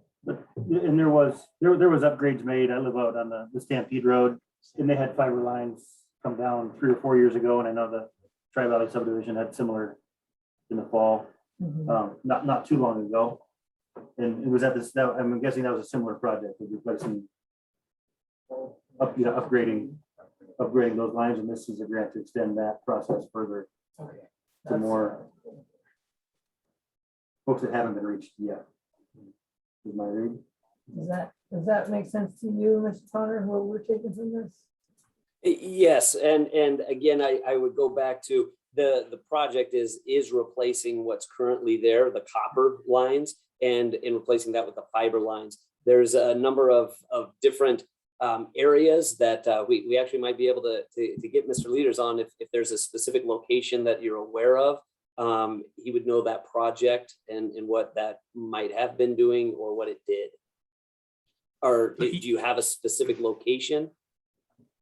No, I mean, we were just driving up down the highway last summer, summer before that, seeing Alaska and big orange.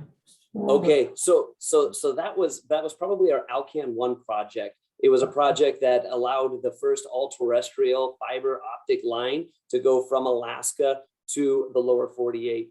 Alaska is serviced with historically it's been serviced with all of its internet provisions through subsea cables. However, there was nothing that was all-terrestrial. And so MTA did put in the first all-terrestrial 2 summers ago, and that was probably the work that you saw as you drove up and down, Parks Highway, seeing Alaska directional out there. We were connecting us with the lower 48. Sure, and now we're connecting you to my memory. Hey. Excellent. Thank you. And in terms of timeline on passing this tonight, is there any? I guess it's moved to 3. Yeah. Tonight would be Tonight be good. timely. I mean, it's a motion. All right. Any other discussion on approving this ordinance? If not, I'll ask for a roll call vote on approval. Joe Chatfield, Yes.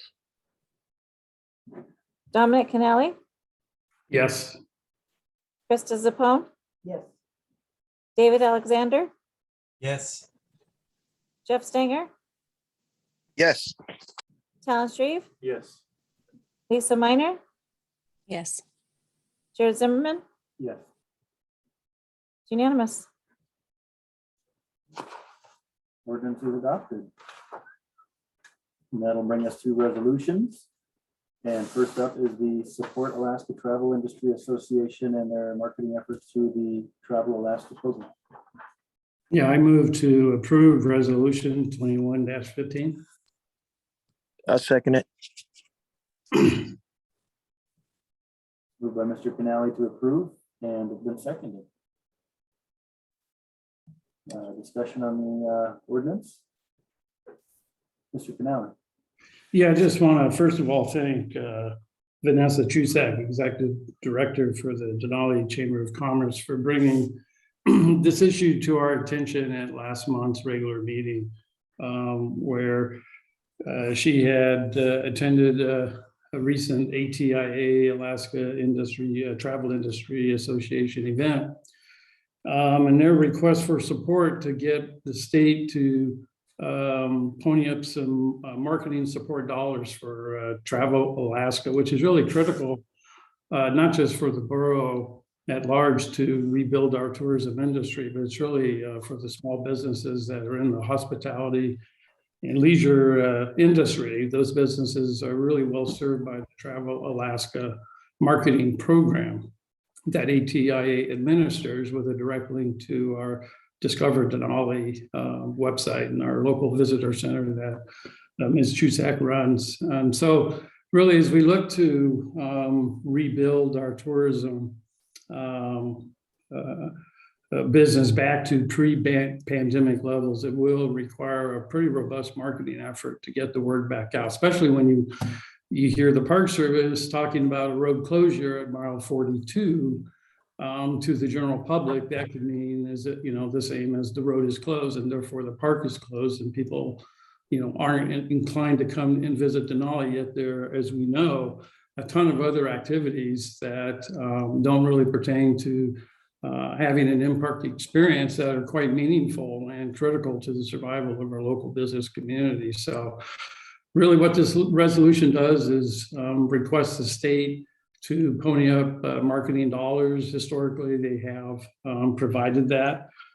Fortunately, ATIA has been the recipient of some grant money due to the pandemic to keep the marketing effort whole, more or less. But really what we're talking about is planning for FY 23 and 24. And so if we can pass this resolution, then the governor can include, this will get in front of the governor before he submits his capital budget to the state legislature, which I think is due around mid-December. And so we want another allocation from the governor in the capital budget that then we can hopefully get the state legislature to approve when they reconvene after the first of the year.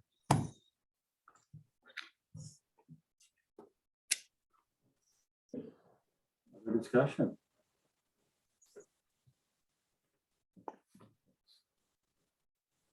If not, ask for a roll call vote on approval of resolution 2115. Lisa Minor,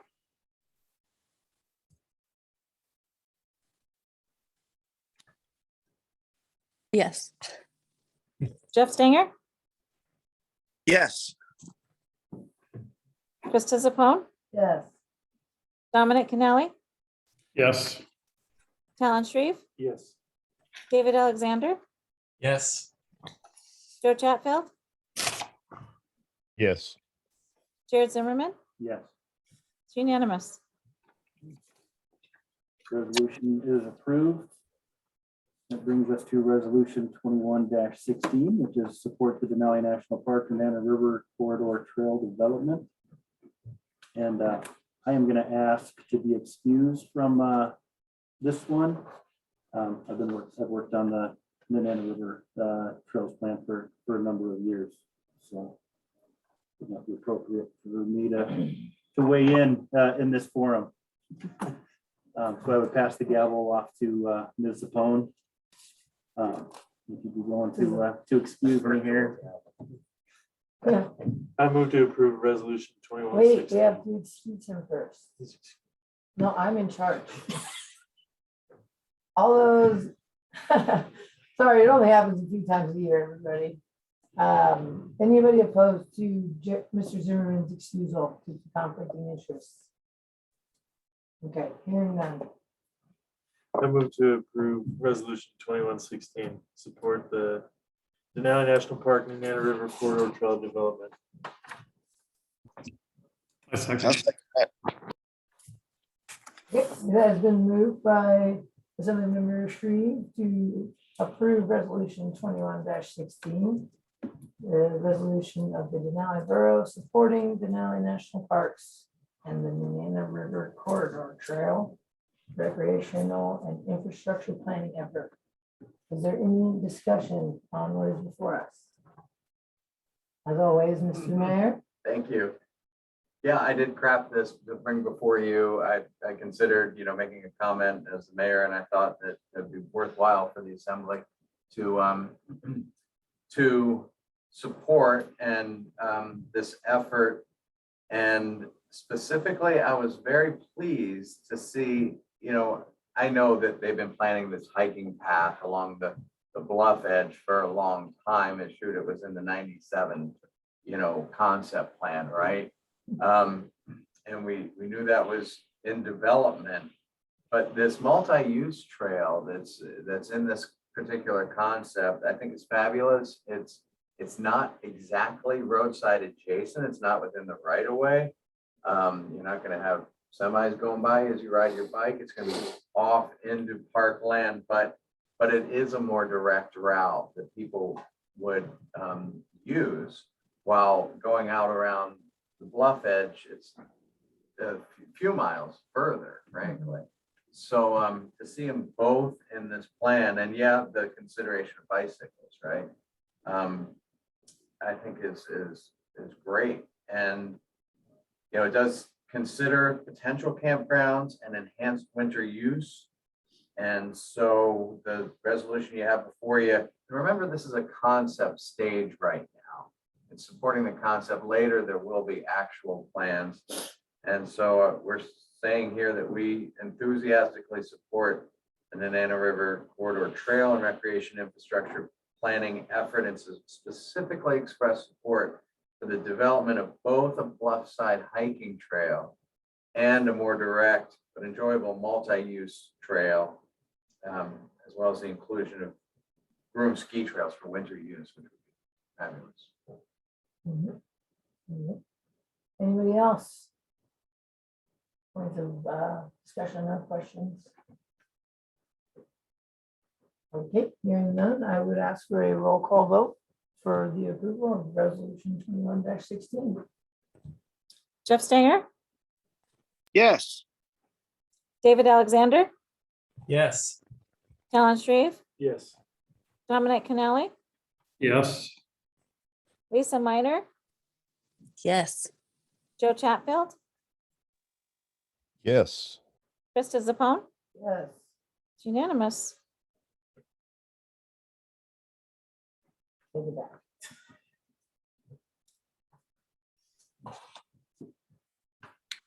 All right. There you go.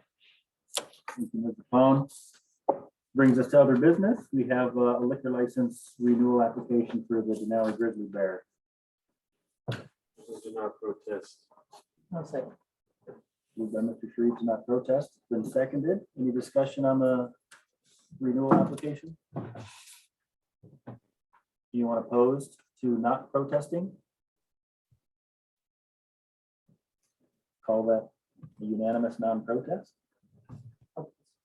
bring us to public comment. Anyone on the Zoom call wish to provide any public comment? Just unmute yourself and speak up. Mr. Carlson, go ahead. Hi, everybody. Congratulations to the people that made it back onto the assembly and the new assembly member. It would be nice if the borough started looking at a possible future project.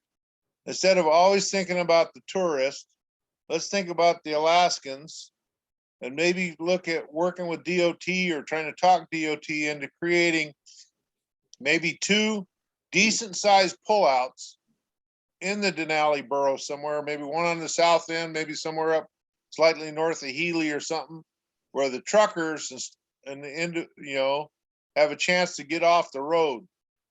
We got places that have power. There's no reason why we have closed up bathrooms in the winter time, that where they're not next to, especially where we got power lines and they could actually have someplace heated to be able to use the restroom, but big enough pullouts that trucks can get in and get off the highway, be safe, sleep, just let's join America like everywhere else does, instead of staying in the dark ages on some of this stuff. Where you got them pullouts where trucks can line up and park in there and you still have places for cars to be able to park. There's no reason why we haven't done that, or the borough at least pursue it with DOT, why DOT hasn't done this in at least 2 spots where you get like 50 miles apart or something. Be kind of cool to see if the assembly can look at thinking about that anyway, and see if there's something out there they can work on with DOT. Anyway, that's my comment. Thanks. Thank you, Mr. Carlson. I can name a couple spots where the bathrooms being open would be advantageous. Mayor Walker. Thank you, and thanks, Mr. Carlson, and the need for pullouts and especially for winter open facilities has been, brought forward a number of times, and this planning and environmental linkage study that will result in the next bigger projects here.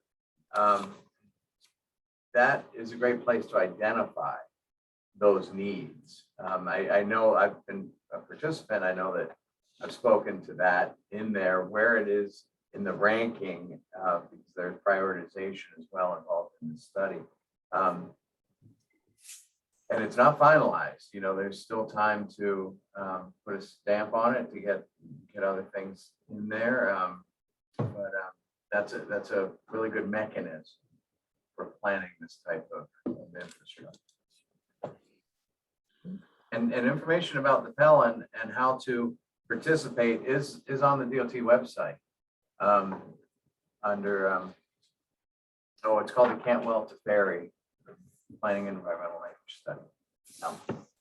We just got to wait 200 years before something will ever happen. Not with this level of federal highway funding, this stuff's gonna happen. I know, but that has been the way. It's true. Right. The longest journey starts with a Pell.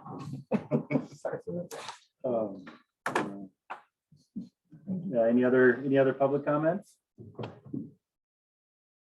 Now we'll go on to assembly comments, and we'll start up north with Mr. Stinger. Yeah, just productive meeting. I feel, and that's about all I got.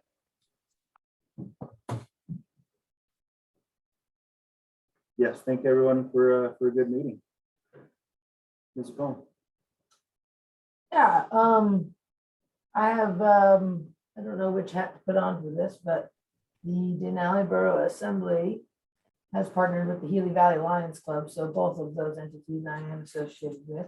And I just wanted to kind of briefly announce here formally for those of you that haven't seen our flyer or any other advertising, that the Lions Club with the Denali Borough has partnered to administer up to $10,000 in COVID relief money through that CARES program. The reasoning for this partnership is largely linked to the borough not being able to write checks to individuals and needing a nonprofit organization to proctor said program. So this is a pretty cool and new partnership for us or them, or both. It's first time. It's exciting. I'm gonna figure out how to talk about it. But yeah, so basically, if anybody you know or in your circles has contracted COVID-19 and has suffered financial, problems because of it, being they missed work or they couldn't do whatever, there's a small application available on the Denali Borough website. It is pretty easy, and even if you had COVID a while ago, you should be able to get a hold of your positive test result and a quarantine recommendation remain. I don't know quite what they're called, but either way, or if you can't do that, then you can just have your employer sign a note that says that you did miss work due to COVID. We're just trying to get the word out there some more. We haven't had very many people apply for it, and it's available through the 15th of next month. So hit your circles, patch your pennies, but make sure everybody knows, because if we don't use it, it kind of just goes away. So we want to make sure that we can get this into the hands of people that need it. Other than that, I am excited to be back in the groove a little bit. Appreciate the patience with my absenteeism. Yeah, it was a good meeting.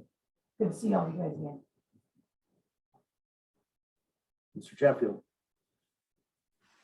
I don't have anything at this time. I just want to say thanks everyone for being here, and again, congratulations, Mr. Alexander, and both to you and Ms. Zapone, and have a good night. Ms. Minor. I'll just say quick thanks for the presentations. Really wonderful about the Park Road. That's new stuff. I love learning about it. It was really interesting, and interested to see how it impacts this year. I'm already planning ways to put on my own website, how to encourage them to come anyway, so that there will be more things for them to do other than drive to the end of the road. So I appreciate their work and efforts in that and keeping it open, and congratulations to those, to Krista and oh, my brain. Welcome, Assembly Member Alexander and Mr. Zimmerman. Sorry, I was doing volleyball half of the meeting, so but really grateful for the meetings, the presentations, and the information that was given, and I'm really enthusiastic about the potential of building and adding on new trails. So I'll leave it at that. But thanks. Good meeting. Mr. Shreve. I'd like to thank everybody that came and joined us on the meeting.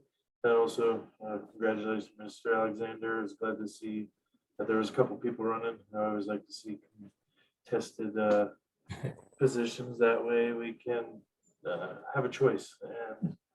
And I'm glad you're here with us now.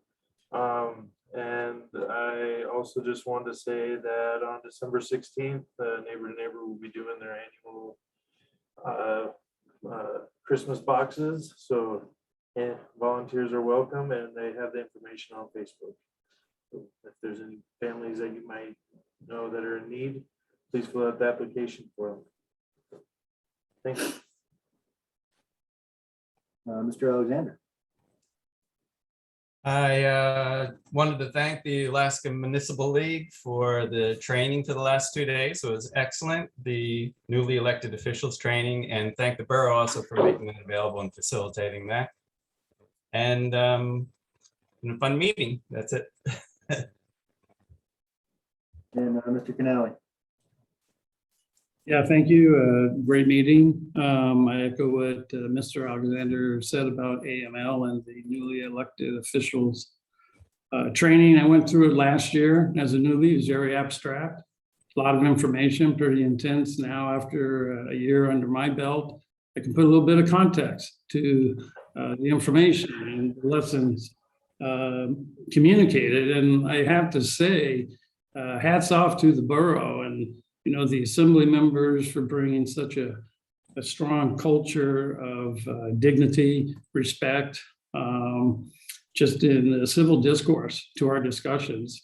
And also to the great staff, the mayor, Amber Renshaw, and the entire staff at the borough, very competent. And a lot of the examples in the training really speak to how not to do things and what to stay away from and what to shy away from. And, I feel like we have such a great staff and membership that we keep each other out of trouble. We're going to avoid those pitfalls that other governing bodies may fall victim to from time to time. So I just think it's refreshing to be associated with this group.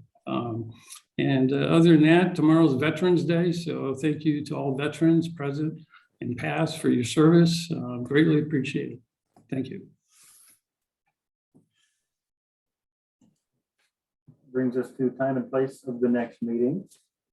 Regular meeting for December 8th, but Mayor requested we consider a special meeting before then to get our grant request in. I anticipate it will be a single topic, a single resolution, and that don't have to be a long meeting, but it is something that needs to happen before the next meeting. So I'd ask you to consider a couple different dates. And those are Wednesday, November 17th. Now that's next Wednesday. I'm going to be down at AML, but I think I could make it happen. Maybe a 6 o'clock meeting for a while. And then the next date after that would be December 1st. It's a Wednesday as well. Well, keeping with the Wednesday. Either date works for me. I mean, maybe 17th. do we need more time or is it? We don't have the application fully complete. So would it be better to give Just extra week? anticipate we can do it. It's not a very common. If I could just add real quick, Connie is not on the meeting right now, but she just sent me an emoji with the really big eyes. So I'm thinking next week might feel a little rushed She for wants her. next week? No. Yes, for next week, right? I'm thinking Connie. Connie might vote on the first. I got your back, girlfriend. Yeah. You gotta watch those emojis. December feels real good now that Connie's in charge. December 1st? I'm not seeing- Emojis speak volumes. All right, we will set it. So we will have a special meeting, virtual and Hybrid. hybrid meeting on Wednesday, December 1st at 6 p.m. And a regular meeting The following week. on the 8th to follow. Cool.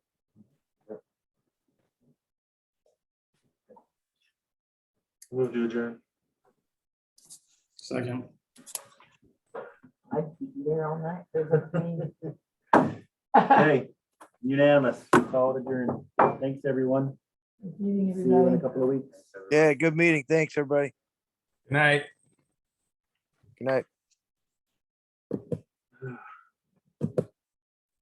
Amber, is that you putting us